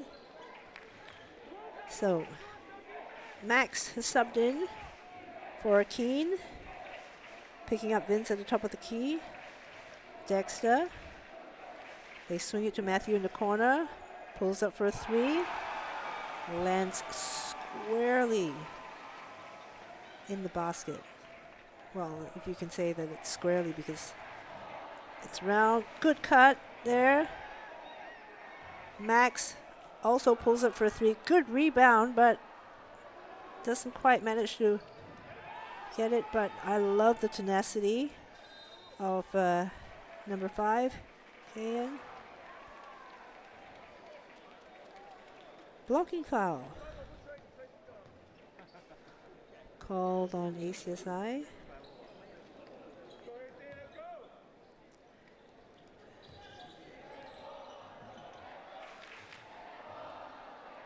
So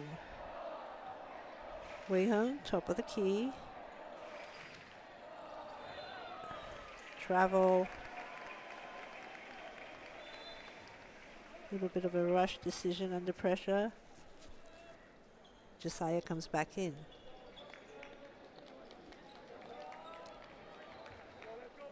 Good effort though. Number 5. Player with a lot of heart. Hustles. Does a little bit of everything. Active on defense, on offense. Dexter loses the handle against Wei Hung. But it is still ACSI ball.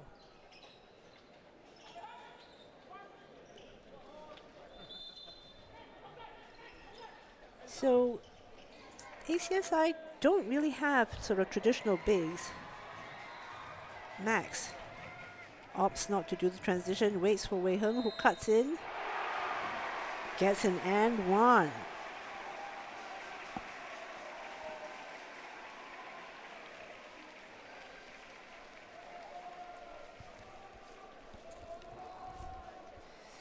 Quietly effective player, I would say, in the semifinals. Wei Hung as well was contributing in a variety of ways as he does now. Oh, those under baskets though, it's pity. So that's the 3rd one he's missed so far. It's good read though defensively. Tang Pei with those long arms comes running out, and they're able to stop the ACSI offense. Xavier plucks it out of the air. Josiah passes it ahead. Tang Pei is blocked on his way up.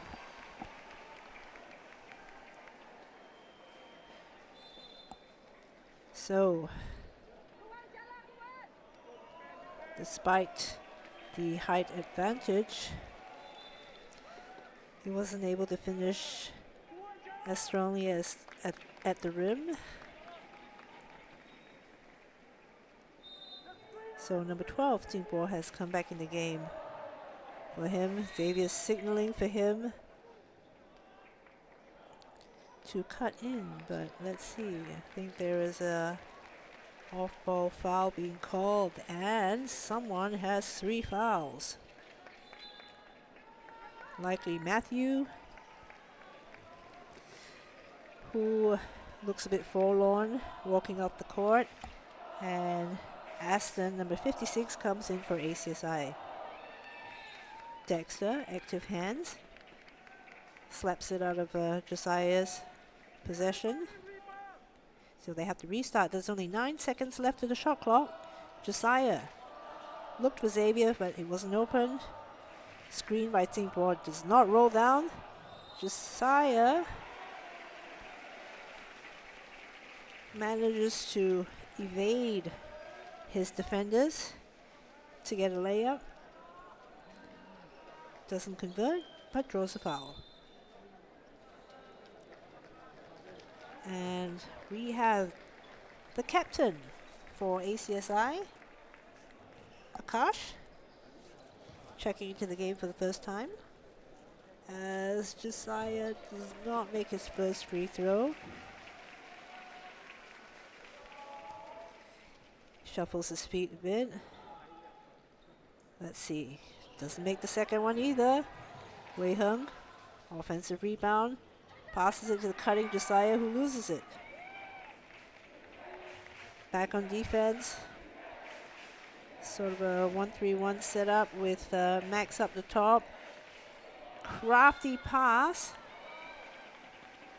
We've seen that quite a few times with ACSI now, with either Vince or Dexter driving to the basket and then sneakily dishing it off to a teammate on the other side of the basket. Now, so far, Hwa Chong Institution have not been particularly alert to this pass.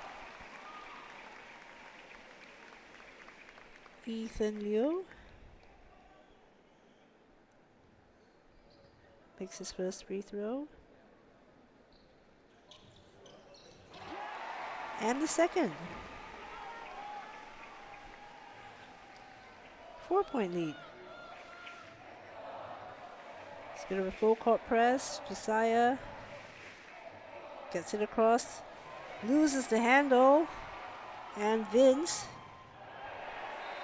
before he gets a chance to make the layup, Wei Hung is there. Knocks the ball out of his hands.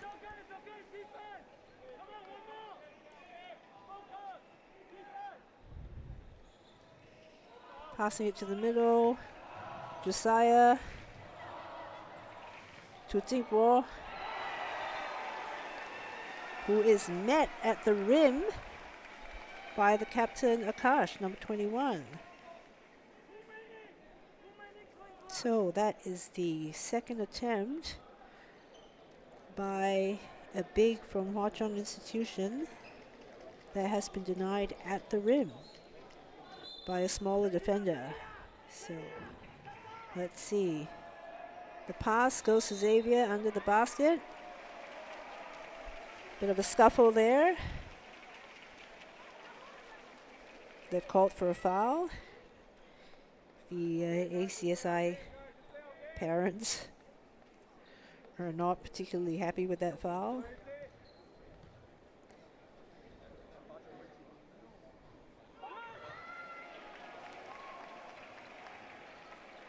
Xavier doesn't convert the free throw.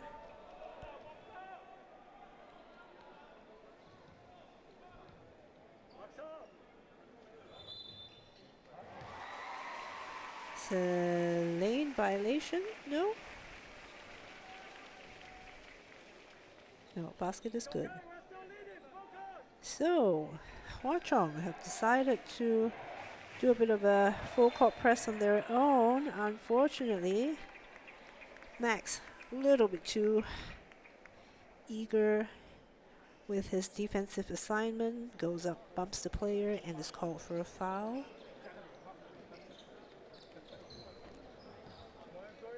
This, I believe, should be his first personal foul, but it does mean that there are up to 3 team fouls now with 5 minutes left.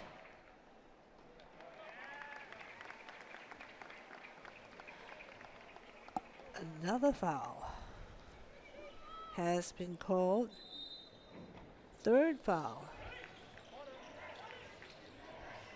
for, I'm not sure who that is with 3 fouls, but it does mean that from a team foul perspective, Hwa Chong has 4 now. Now Jingbo, although he had better position for that rebound, it did bounce out. Aston for 3. Xavier jumped a little bit too early and couldn't time that rebound quite well.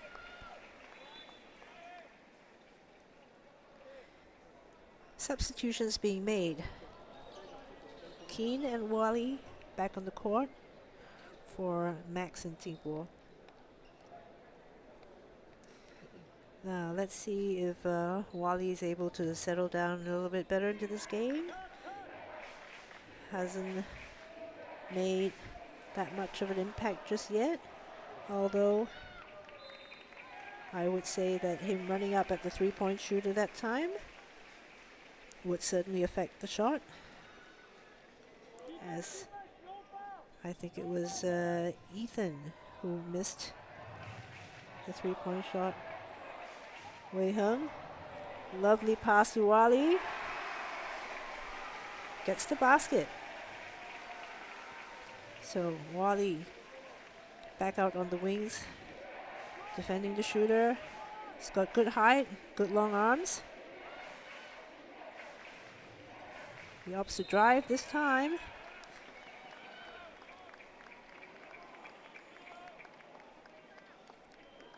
The foul is called on Wei Hung, I believe. Second foul.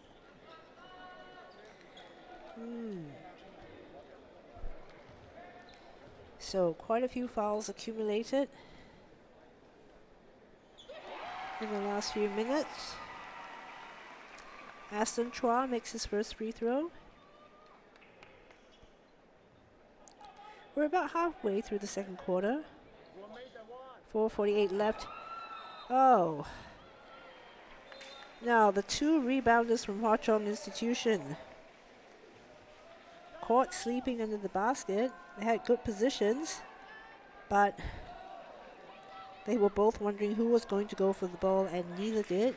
And ACSI player runs in, but taps it out of bounds. Josiah trapped at the side. Wei Hung swings to the side. Xavier goes to the basket, finds himself stuck underneath. Stretches out to lay it in, but doesn't quite have momentum to finish. Josiah. Baseline inbound. Xavier's shot is short. Wally. Great rebound. And a tough putback. So Wei Hung, active hands, strips his player, feeds it ahead to Keane, who is reliable on the rebounds. Now, I think they have added the score on the wrong side. Okay, they fixed it now. Bit of a turnover. The captain, one-handed, it's kind of a cross between a floater and a hook shot. Whatever it was, it went in, and he managed to draw a foul. Now, who did they call that foul on? First personal foul. Fine. Completes the end one. Keane gives it back to Wei Hung. Passes it ahead to Xavier. Being trapped, but he swings it around. Wei Hung finds Josiah. Lined up for a shot, but perhaps a little bit too casual that time. And it is well short. Dexter to Vince. Back to Dexter. Fires up a three. Wei Hung plucks it out of the air. Passes it ahead. Wally, is it going to be 3 for 3? It is. He doesn't have quite enough time. He's onto the ground. Wow, Wei Hung just on a run for steals. He nearly got that off. But ACSI had managed to secure it, and we're about to run a play when Josiah deflects the ball. Timeout ACSI as Hwa Chong take the lead following three sort of layups and under baskets from Wally.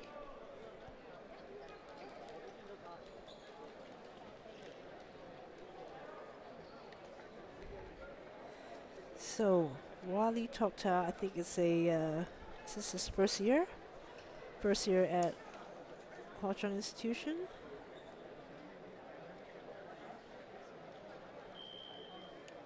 No, it might be his second year actually. I'm not sure.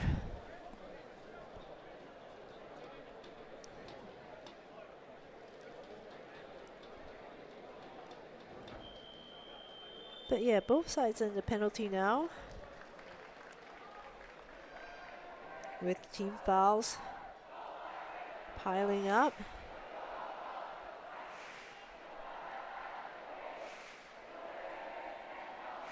And we can hear some cheering from the Hwa Chong spectators. And yes, I do see the mascot back among the crowd. You know, a little hop and a fist pump. Chonga Monga, the tiger, wearing a PE shirt. The out of timeout play for ACSI was not well executed, and they have run out of time on the shot clock. So, on the side of Hwa Chong Institution, Xavier is looking to drive to the basket, but a blocking foul has been called, and he will now go to the line. 2 shots. The free throw percentage for Hwa Chong Institution earlier on was less than ideal. Waiting to see if this will break that dry spell. Xavier misses the first and misses the second. Meanwhile, yeah, there was a bit of a scuffle under the basket for the offensive rebound. And I believe it looked like Akash's arm was somehow caught up with Wei Hung's neck. And Wei Hung goes to the line. But still, after 3 attempts, Hwa Chong Institution have not been able to capitalize on their free throws. Wei Hung finally does, and they set up the full court press. It's 2-1. Vince controlling the game, looking for options in the middle. There are none. Dexter finds Akash. Athletic finish in the middle. Kian for 3 is short. Wei Hung, not quite enough momentum to save it. And we are tied with just under 2 minutes to go.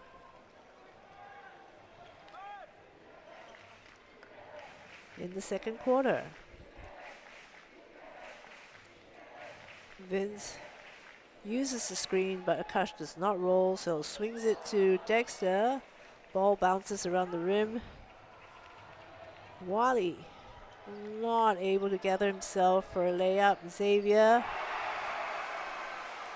calmly runs up to the top of the key, puts in the 3. Coach Pang animated right up to the sideline, gesturing to the players. ACSI tried to answer with a 3, doesn't quite get it. Wei Hung manages to get the pass to Keen. Acrobatic finish, no. Offensive rebound, Kian.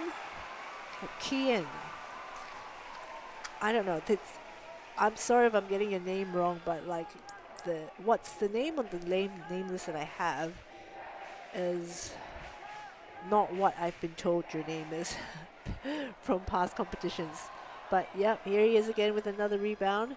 Hands it off to Xavier. Xavier looking at the clock. There's 2 possessions left to this quarter. They're up by 5. Keen swings the ball across, but that pass was too slow. Coach Pang patting him on the shoulder, and yeah, I'm not sure what that was. I guess some sort of cross between advice, encouragement, maybe even a bit of a reprimanding for that pass, which was not a good decision because it led to Kayan giving up the foul, and ACSI have managed to get a free throw point out of that. In fact, now they have 2 points out of that missed pass. Xavier. Oh, that could have been called for a foul. Xavier. A little bit of a hectic sequence there from the Hwa Chong Institution players, giving ACSI an opportunity for one last possession in this quarter. Coach Larry on his feet now. Dexter, acrobatic layup, beautiful finish, but doesn't quite go in. Xavier passes it ahead. Kian, ooh, gets the shot off. It's a tough shot off one leg turning around, but it's an actually decent shot. Bounces off the rim, and right now we are going into halftime with Hwa Chong Institution leading by 3, 33-30.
We are back, ready for the second half of the A Division Boys Finals. And the ACSI squad, I think they're back to their starting five.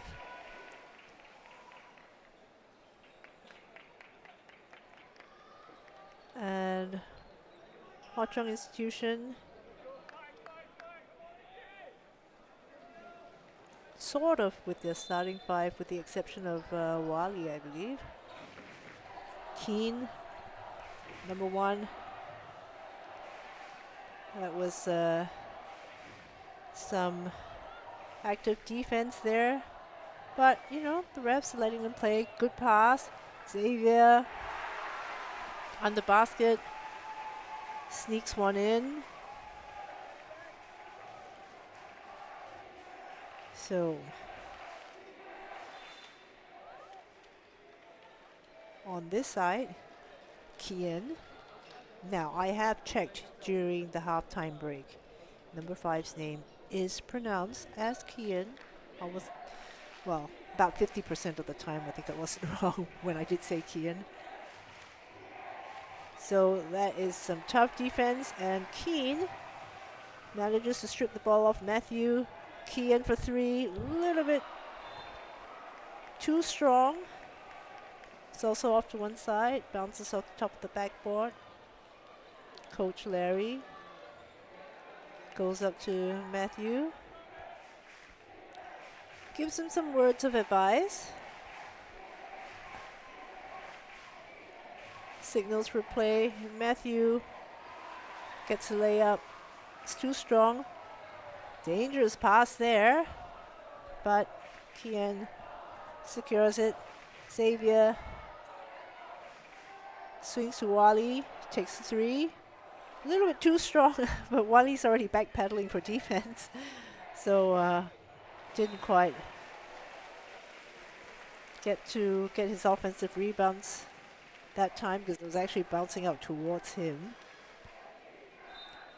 It will be ACSI possession. Matthew from the corner. Swings it across to Dexter. Quick fake. Back to Matthew. Pulls it for a mid-range jump shot. Wally rejects it.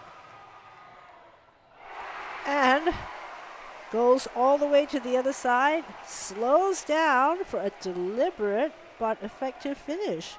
So Wally, after a slow start to the game, has picked up. After a series of layups, defensive stops,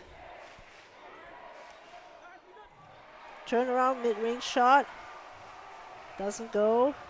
Keen swings it to Kian, finds Wally under basket, swings it out to Xavier. Long three. Now, doesn't quite go. Interestingly enough, as the shot was going up, a certain number 7, Mr. Wally Tokta, already had his hand up for the three-point made celebration. A little bit premature if you ask me. But, well, can't fault the enthusiasm and support for his teammate. Matthew asks for a screen. They swing it around to Dexter. Beautiful turn. Gets the friendly bounce. Gets a layup. So, despite the activity, Hwa Chong are unable to pull the score away. It's still a 5-point gap. Keen jabs. Xavier asks for a screen. Tang Pei does roll, but Kian had struggled against defenders, but still manages to get to the point where he takes a reasonable layup attempt. Dexter's three-point shot bounces out, and in the scuffle for rebounds, Matthew bumps against Keen, and once he makes that bump and hears the whistle, he knows what's coming next. That is his 4th personal foul.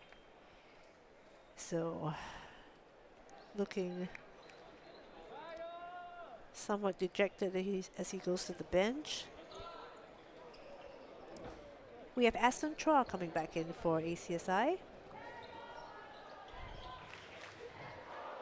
Ooh, that was active and smart defense there from number 10, Ethan Cow. It results in a turnover, and Hwa Chong Institution have to redo that inbound pass. Wei Heng gives it to Josiah. Jingbo, handoff to Josiah. Fighting position in the paint, but the ball bounces neatly into Dexter's waiting hands. Ethan, floater from the middle of the paint is good. Keen leaks ahead. Ooh, he turns around when he realizes that there are defenders, but does not see that Jingbo was camped out at the high post area. They reset the play. Jingbo trying to set a screen. Xavier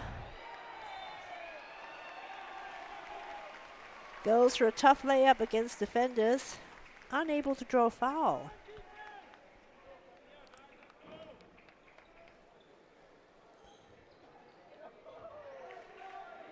Gets up and returns to his position, defensive position. He is the last line of defense.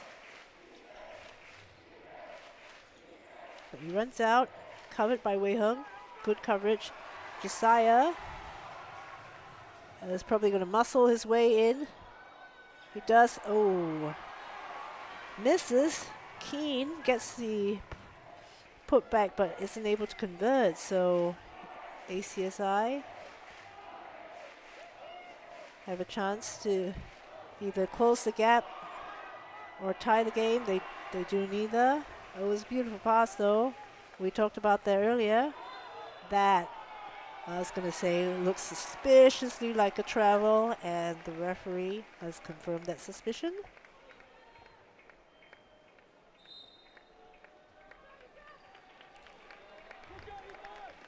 So these little dish passes at under the basket in the paint from ACSI. Still going unnoticed by the HCI defense. 3-point game. This Aston finds a gap, but Wei Heng has walled up in good position. Gets the rebound. Keen. Thought about going full speed, but realizes that gap is not great. Jingbo. The pass almost doesn't get to Xavier. Keen. Throws up a Hail Mary shot, but it actually touches the rim. Wei Heng. Xavier, short jumper. Way too short. The effort of Wei Heng getting the rebound back. Unfortunately, the teammates weren't ready for that. Meanwhile, Dexter, good body control there, but not the right angle. Jingbo. Again, in haste, ends up with a travel. It's a pity he only decided to join the basketball team this year. Would have been good if the team could have had him last year and for him to gain a bit more experience.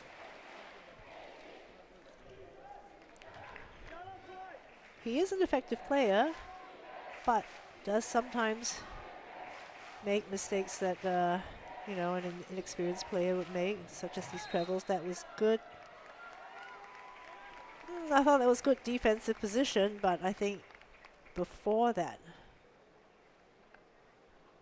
the primary defender had already committed the blocking foul.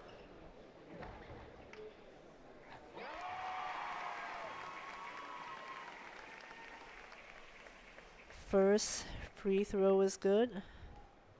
So ACSI have done a much better job capitalizing on the free throws. Well, just as I said that, it bounces out. Wei Hung, offensive rebound. Xavier manages to draw the foul this time, which is just as well because that was pretty tough getting to the spot where he wanted to, and he was just about to lose control, but has been bailed out by the whistle and gets to earn 2 points from the charity stripe. That's the first.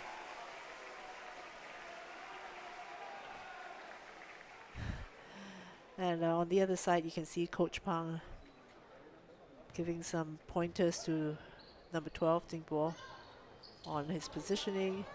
Josiah gets the rebound. Max drives, kicks, Wei Hung. Floater. Misses it, but gets his own rebound. The heart and tenacity of this player, number 0. Wei Hung. Something to be said for not giving up on the plays. Josiah to Xavier. Passing ahead. ACSI have numbers though. And Ethan Liu manages to swipe it out from Josiah's hands. It's still only a 5-point lead. Less than 3 minutes left.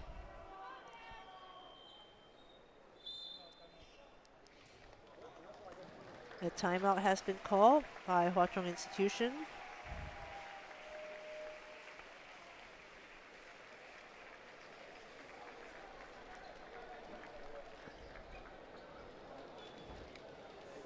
So we can see Coach Larry squatting down, talking to the players. It's not about the play, he doesn't have the clipboard out. Looks like he's just giving them advice on how to handle the situation. On the side of Hwa Chong Institution, Coach Pang has got his coaching board out, moving the magnets around.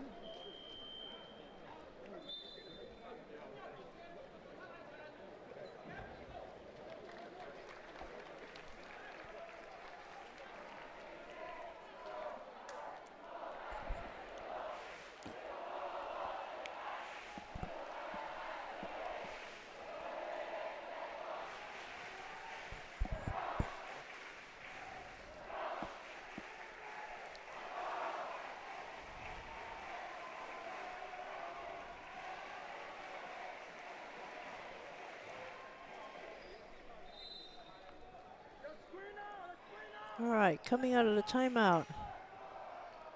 Josiah can't find anyone near enough. Throws it across the court to Max. Wei Hung. Little hop step. Yeah, I don't know about that. He's just taken a hop and he hasn't actually released the shot yet, but the refs have called that a travel, and you can see Coach Pang asking questions about that as well. But the ref that called it at a different angle from both of us. He was a lot closer to the action. And we have number 2, Chong Jiale, going strong to the rim, but unable to finish. Xavier, not looking for options, walled up.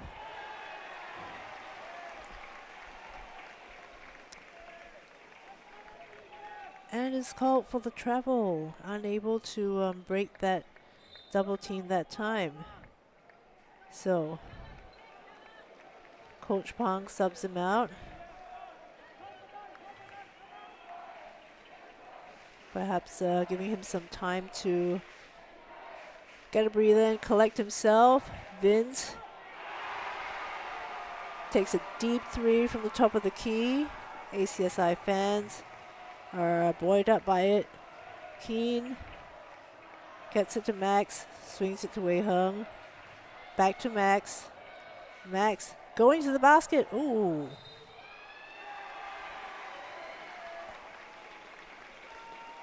Yeah, it looked like he had a clear lane, but he kept going and ended up out of bounds. He was looking to swing it around. So, Jiala to Dexter. Back to Jiala. They look for Vince, who just made it 3. Max with a good read is blocked. Jingbo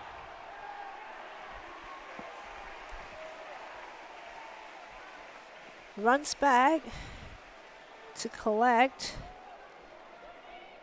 the loose ball after it was blocked. You know, much with a lot of cheering from ACSI fans, and manages to draw a foul. It's good effort from Max, but unable to convert. Now it's non-shooting foul, and with that, Wally subs back in, as does Kian, who is Wally being trapped. The ACSI defense has kind of been pushed up a notch now. Wei Heng does that same hop step this time and manages to put up the shot. It's a little bit too strong, but Wally's there to pick up the rebound. He doesn't get the putback, but he does get 2 shots at the line. And as for ACSI, the question is, how are these fouls going to affect them? So, Wally's first free throw is well short. Second one is fine, but no, that's a double team, a very swift double team there from the 2 Hwa Chong players, Kian and Josiah, on Ethan. The referee has deemed that to be a jump ball, and with the full court press, Vince pulls up for another 3. Wally passes it ahead to Josiah, back to Wally. He manages to squeeze through and get that layup in. That was a tough layup. I think earlier in the season, he kind of hadn't settled into that rhythm yet, but he's been doing well today, and those that length of his as he ran out to the 3-point shooter, I'm sure that would have had some impact on the shot. It's effectively stopped it, and at this point, with 24 seconds left and a 4-point lead, we go into a timeout.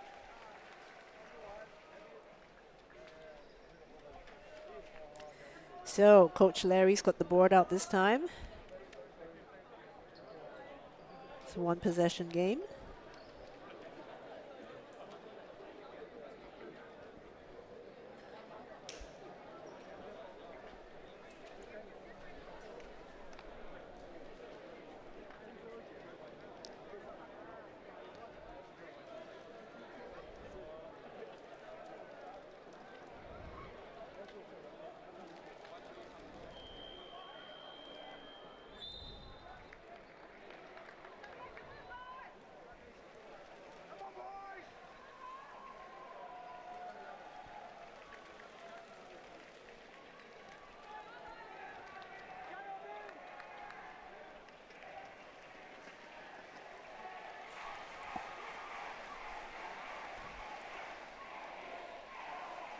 So the ACSI fans are on their feet, waving clappers. And once they finish their cheer, Hwa Chong Institution respond with one of their own.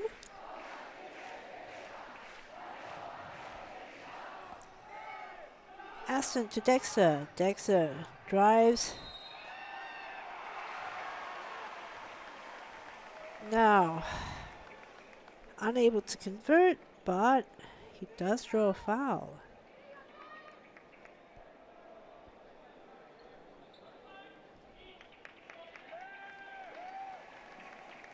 The referee has signaled that Dexter will be making 2 free throws.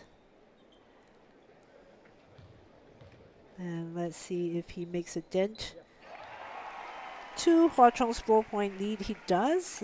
It is now a 3-point lead.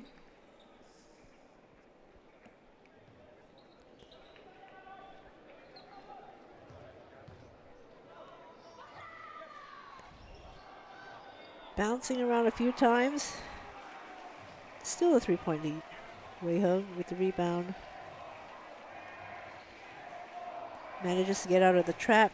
Keen swings it across to Josiah. Goes for a 3. It's short, but ooh, Wally. Second putback, not successful. The clock runs out. And we are headed to the fourth quarter. Pretty much in the same situation as we were in the third quarter with Hwa Chong Institution. Up by 3.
Show the rim adjustment, is it?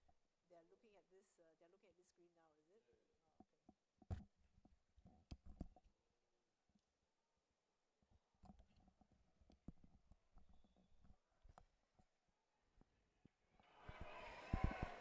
So we're coming back to the start of the fourth quarter, and for those of you who are joining us on the live stream and not at the arena, you would not have been able to see that the rim on the side of the ACSI bench was brought down during the break for some adjustments.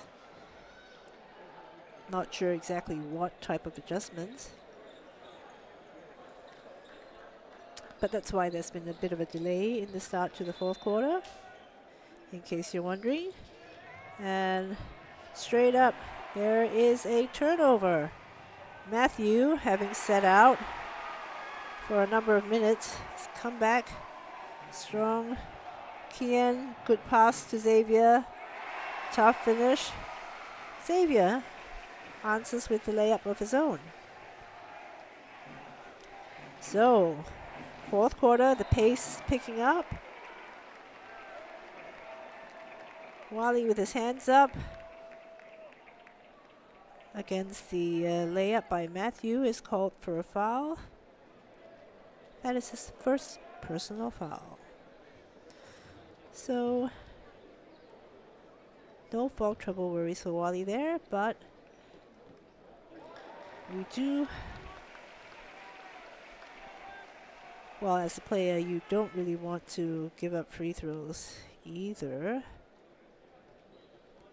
especially to an opposing team that has been fairly consistent throughout the game. Although Matthew misses that first one, he makes the second one. Wei Hung finds Xavier. Back to Wei Hung. Wei Hung. Pass with the screen. Gives it to Keen. They find Xavier on the side. Takes this. He took the screen, but the timing for the roll from Wally wasn't quite good, so he couldn't pass it inside. Same thing, they're unable to find an opportunity inside. Keen throws up a three-point shot with the shot clock expiring. Wei Hung up to Kien, back to Xavier. Layup with contact, but he's turning around as he was going up. Not a great angle, so he misses. But we have Xavier going to the free throw line now.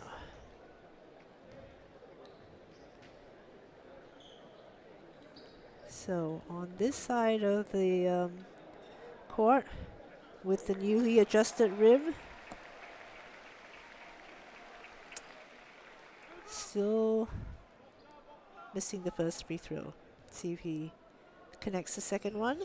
He does.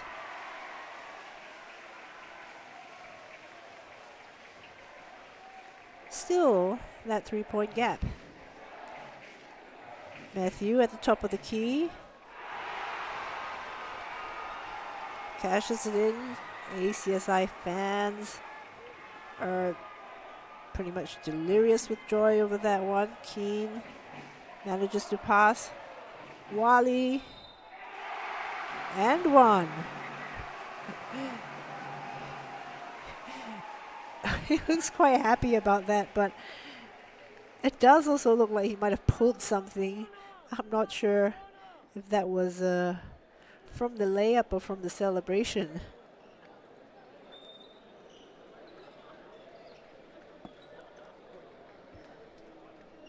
So he's grimacing a little bit.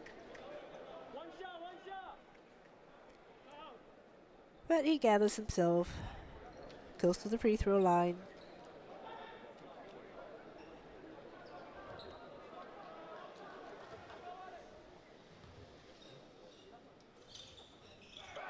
Completes the three-point play.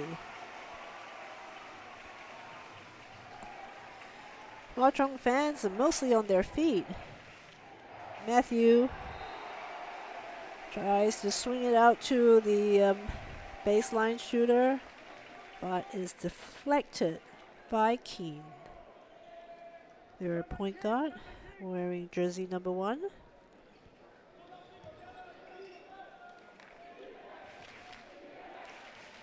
Dexter swing to the top of the key. Vince kicks it up to Matthew. Is it going to be 2 in a row? It is. Now at this point, it's a question of composure. It's fourth quarter, the nerves are there, the crowd is there. So Josiah has been told to sub in for number 5, Kian.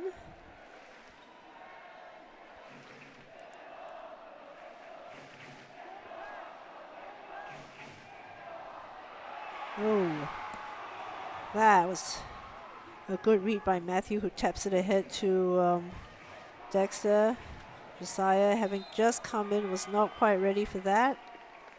And Xavier seems to have been called for a blocking foul. The table officials have indicated that it's his second personal foul. Vince at the top of the key. Pass to Chong Jiale. Wei Heng to Xavier. Back to Wei Heng. Oh, it's a bit of a sloppy pass, but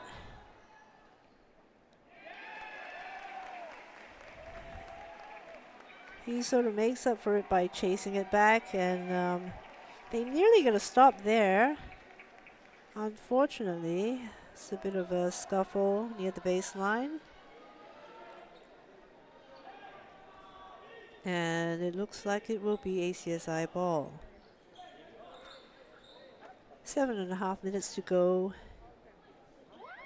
Having been down for quite a long duration, ACSI are leading by 2 points. Now, after a short discussion among the refs, the call has been changed to Hwa Chong ball.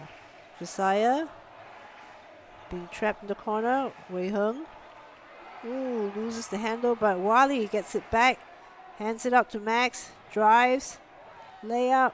Wally gets to put back. Well, attempts to put back, but it's way short. So ACSI. Matthew. Blocked again by Wally.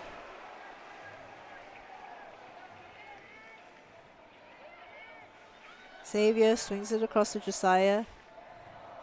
Josiah has not been going to the basket much at all this game.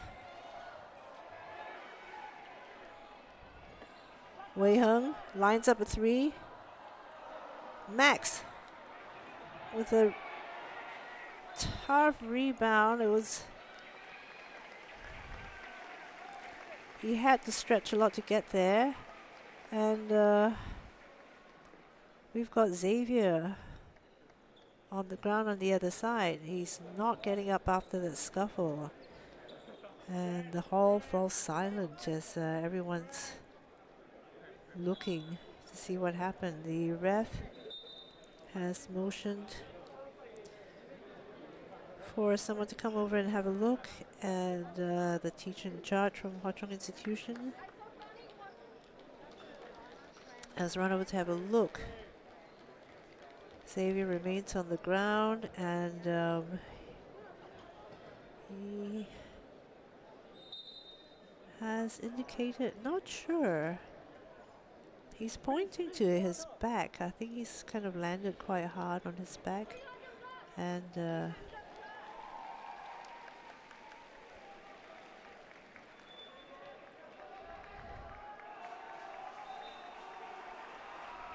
Hwa Chong fans are kind of concerned and encouraging their team.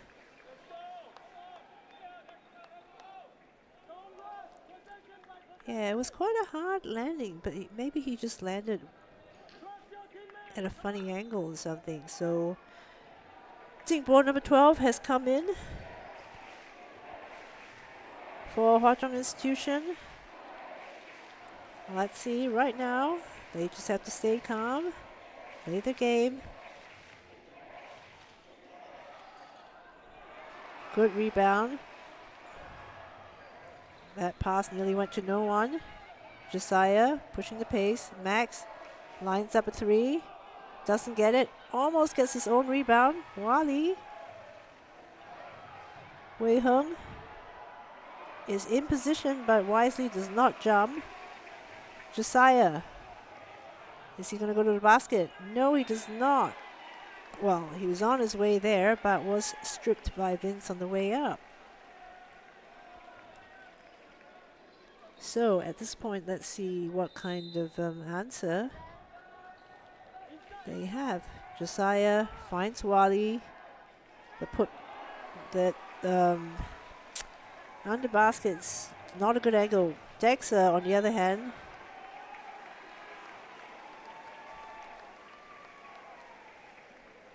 looked like he would have had a good angle, but Wally was there to stop him. lands on the ground and was momentarily grabbing his toe. But he seems fine as he steps to the line. Now, on the other side of the floor, Xavier has gotten up and is standing up, but he's being attended to by the medics.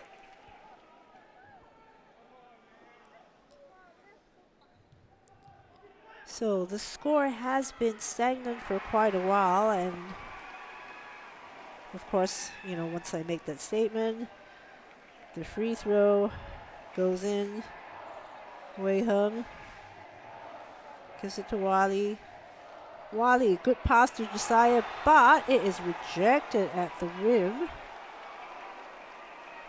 by number 2 Chong Jiale. Quite a few rejections at the rim in this game from both sides. ACSI fans were very pleased with that. Wei Hung.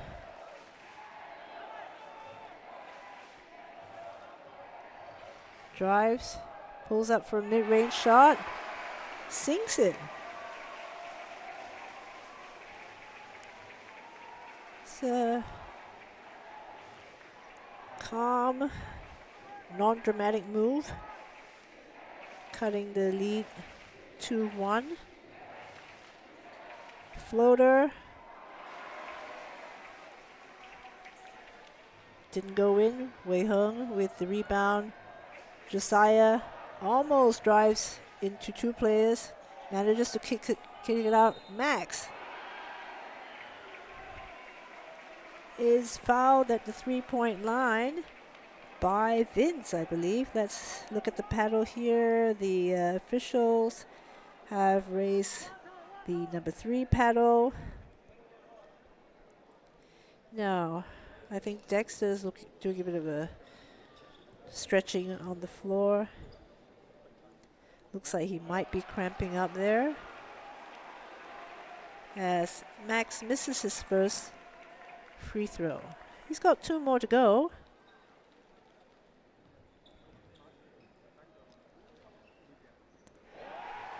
Misses the second one as well.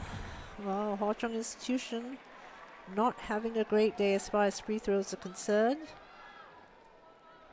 But outside the court, we see Xavier kind of walking back towards the bench. Wally gets a rebound, is trapped, and unable to keep control of the ball. Now, as Dexter subs out,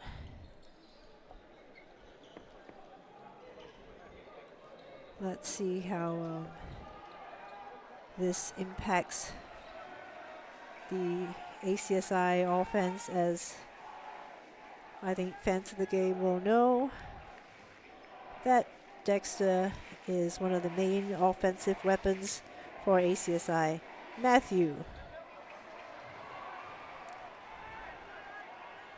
Mid-range shot, didn't go. The rebounding effort was a bit sloppy there from the bigs from Hwa Chong.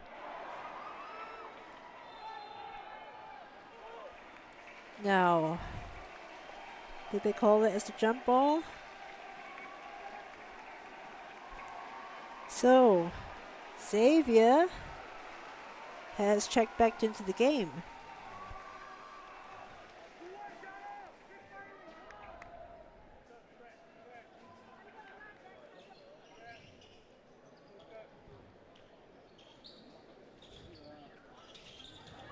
Let's see.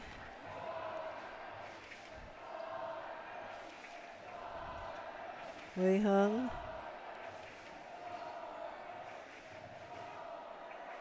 Gives it to Josiah. Jingbo does the screen, rolls, but another screen, but doesn't quite get the timing of the roll well. Josiah uses it, and I wouldn't say that he's tripped. I think he just lost control of the handle. Falls on the ground, takes the opportunity to catch his breath for a few seconds there. And with 3 minutes 50 seconds left to go, in the final quarter, it's a 1-point gap. So ACSI in the bonus now. But as we've seen earlier in the game, Hwa Chong Institution have not been great with their free throws. But as we've also seen earlier in the game, anytime I make a comment on something, you know, the opposite happens. Wally, good effort on the rebound there, but, you know, wasn't in the best position. Dexter seems to have sorted himself out. Checks in and Eston comes out. Diallo also checks out.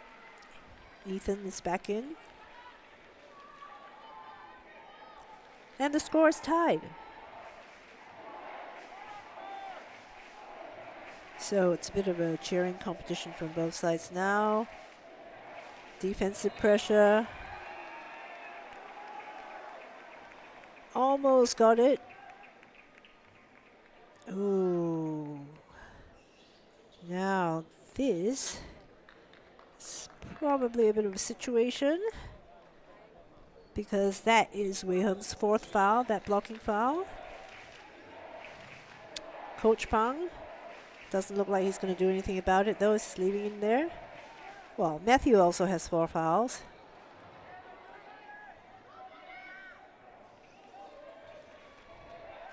Athletic drive to the basket. This is somewhat of a signature move for him, I would say. So ACSI 2-point lead. Now, what do they have? Wei Hung kicks it out to Wally, lines up for 3. Oh, doesn't quite go in, and no one's quite there to get this rebound that has bounced out. They had people underneath the rim, but Dexter, floater, a little bit too short. Wally, Xavier. Let's see now. Wally very patient there. Gets the under basket. Presence of mind. Now, we have another person on the ground. It looks like a cramp. And this is what happens in the 4th quarter. I guess with ACSI, the rotations aren't as often as what you see for HCI, which, you know, is a fairly deep team.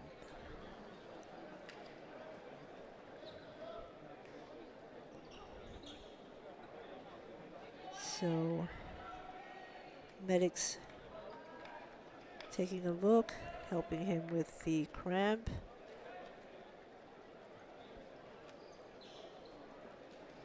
Meanwhile, Coach Pang taking this time to give some advice to Wally,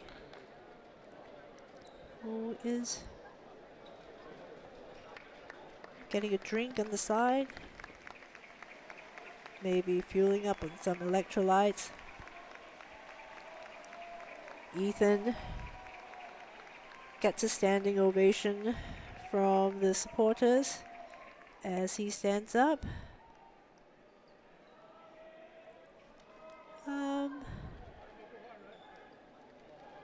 Yeah, he's checked out of the game. Well, for now, 2.5 minutes left to go, and we are tied at 53.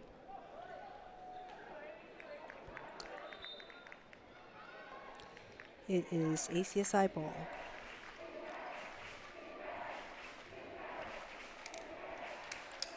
Dexter, bit of a shimmy, Keen. Putting pressure.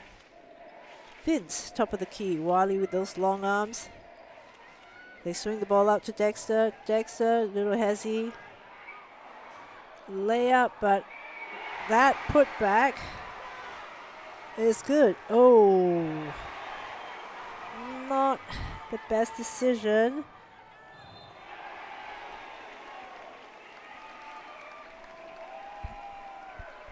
Well, I mean, the idea was good in that pass to the leaking Josiah, but was slightly hesitant on both the part of the passer and the receiver. And because of that hesitation, the play was read by Dexter. And with 2 minutes left to go, is that really the sort of gamble you want to take?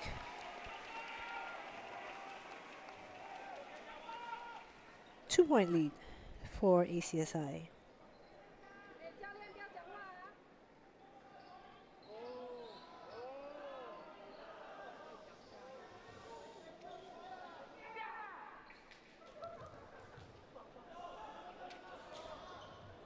Dexter doesn't make the second one. Wally.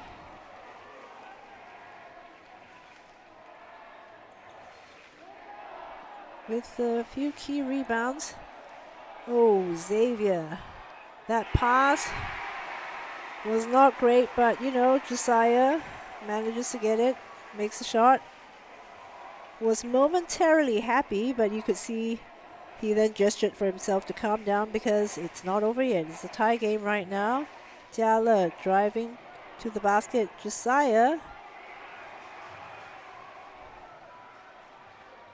had to dive on the floor for the loose ball, so it's a bit out of action now. Xavier manages to squeeze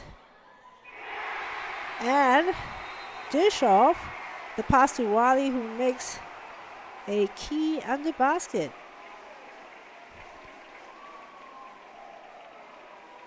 Now, at this point, it's only a 2-point game. 1 minute 11 seconds left to go.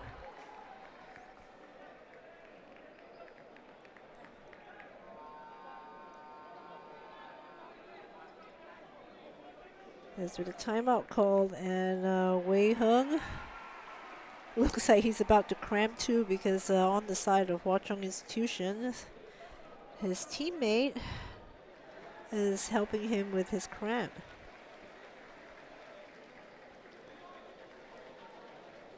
Coach Pang, very animated. Lots of gesturings with the hands. Meanwhile, Larry is crouched over the coaching board. Both sides being rallied on by their coaches and the student supporters.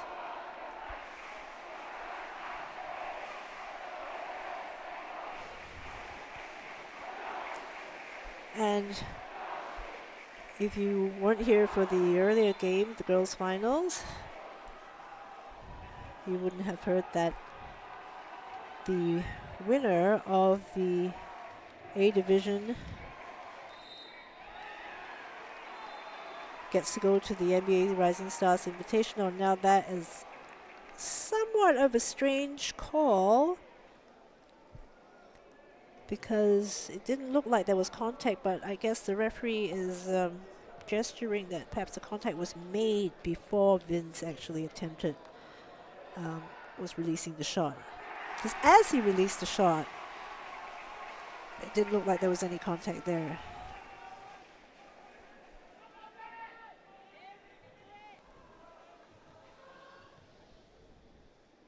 So the first free throw didn't go in. He missed the second, but there was a lane violation. And so now he gets another opportunity.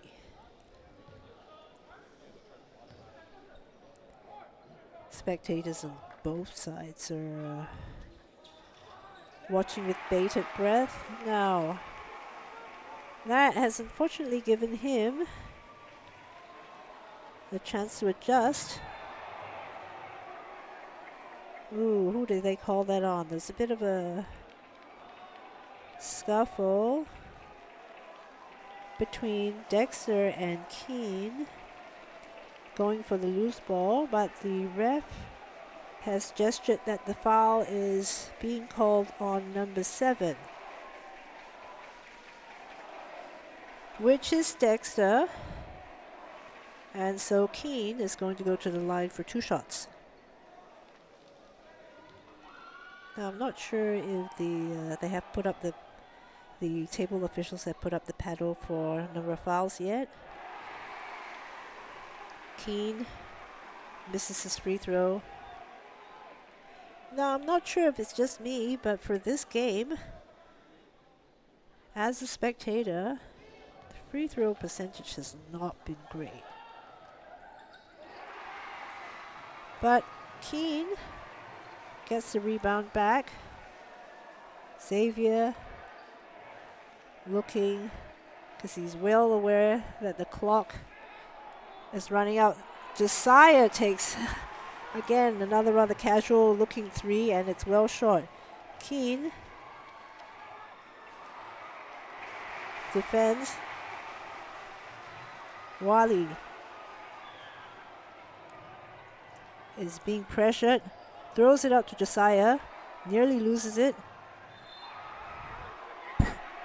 And just as Keane is about to secure the ball, Vince goes up and fouls him. And that looks like it's number 5 for Vince. Aston quickly checks into the game. Now, at this point, we have 25.5 seconds left to the clock. Just slightly more than 1 possession. Hwa Chong Institution with 1 point lead. So Vince is fouled out of the game.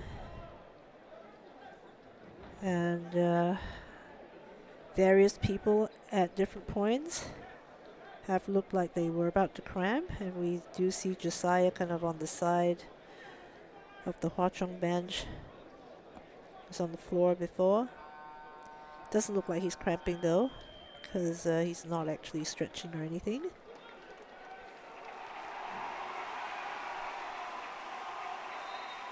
Dexter seems to have recovered from his earlier bout of almost cramping. Josiah being helped up off the floor by his teammates, encouraging him to hang in there.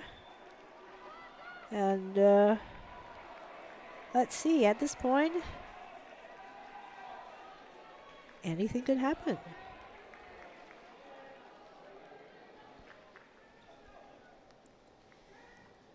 So Keane at the line for 2 shots. His earlier trip to the line was not productive and didn't yield any results. This trip though,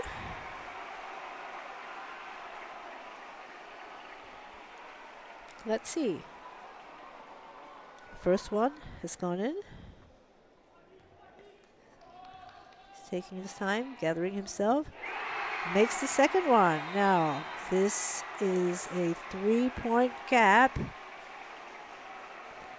Now, ACSI does have shooters. Matthew, Dexter. Both no strangers to making clutch shots. So let's see what Coach Larry draws up for them. Now, unfortunately, from my vantage point, Aston Chua has just stood right between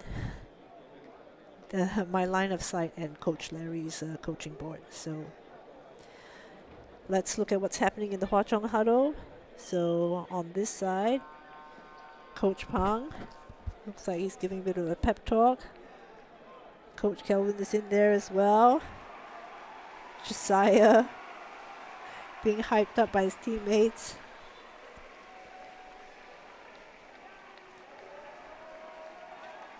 For some reason, I guess, you know, the expression on his face right now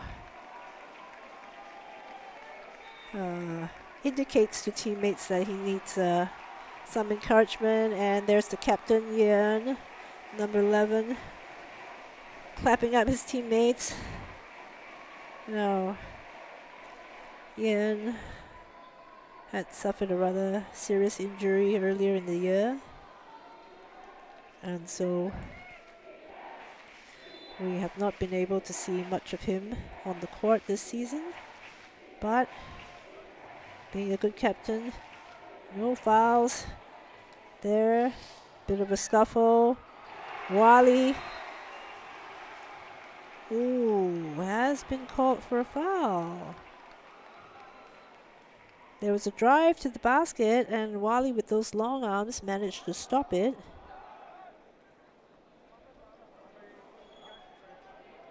But there was a foul called. Now, it does not look like the foul was called on Wally.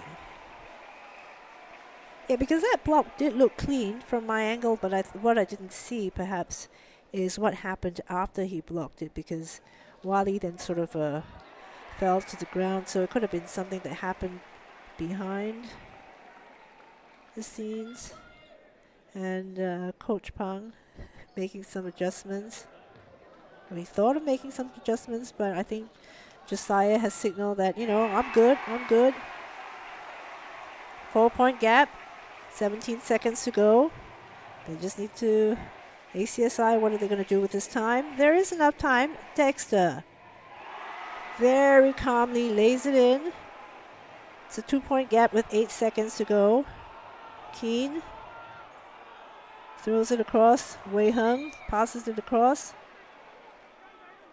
And I think that's Tiala. Very efficient with the foul. Now in situations like this, what you don't want is for your opponent to run the timeout. And quite often with young players, they take too long to foul. But in this situation, number 2 from ACSI was very decisive in that and forcing Hwa Chong Institution to go to the line. With only 2.8 seconds left on the clock, but by committing that foul, it does give them an opportunity to still do something.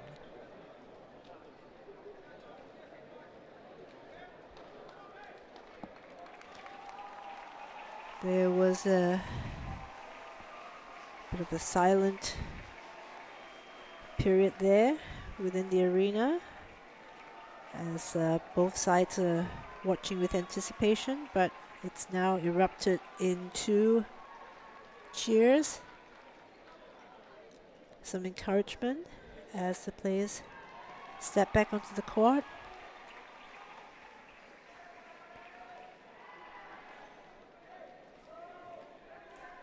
Wei Hung going to the line.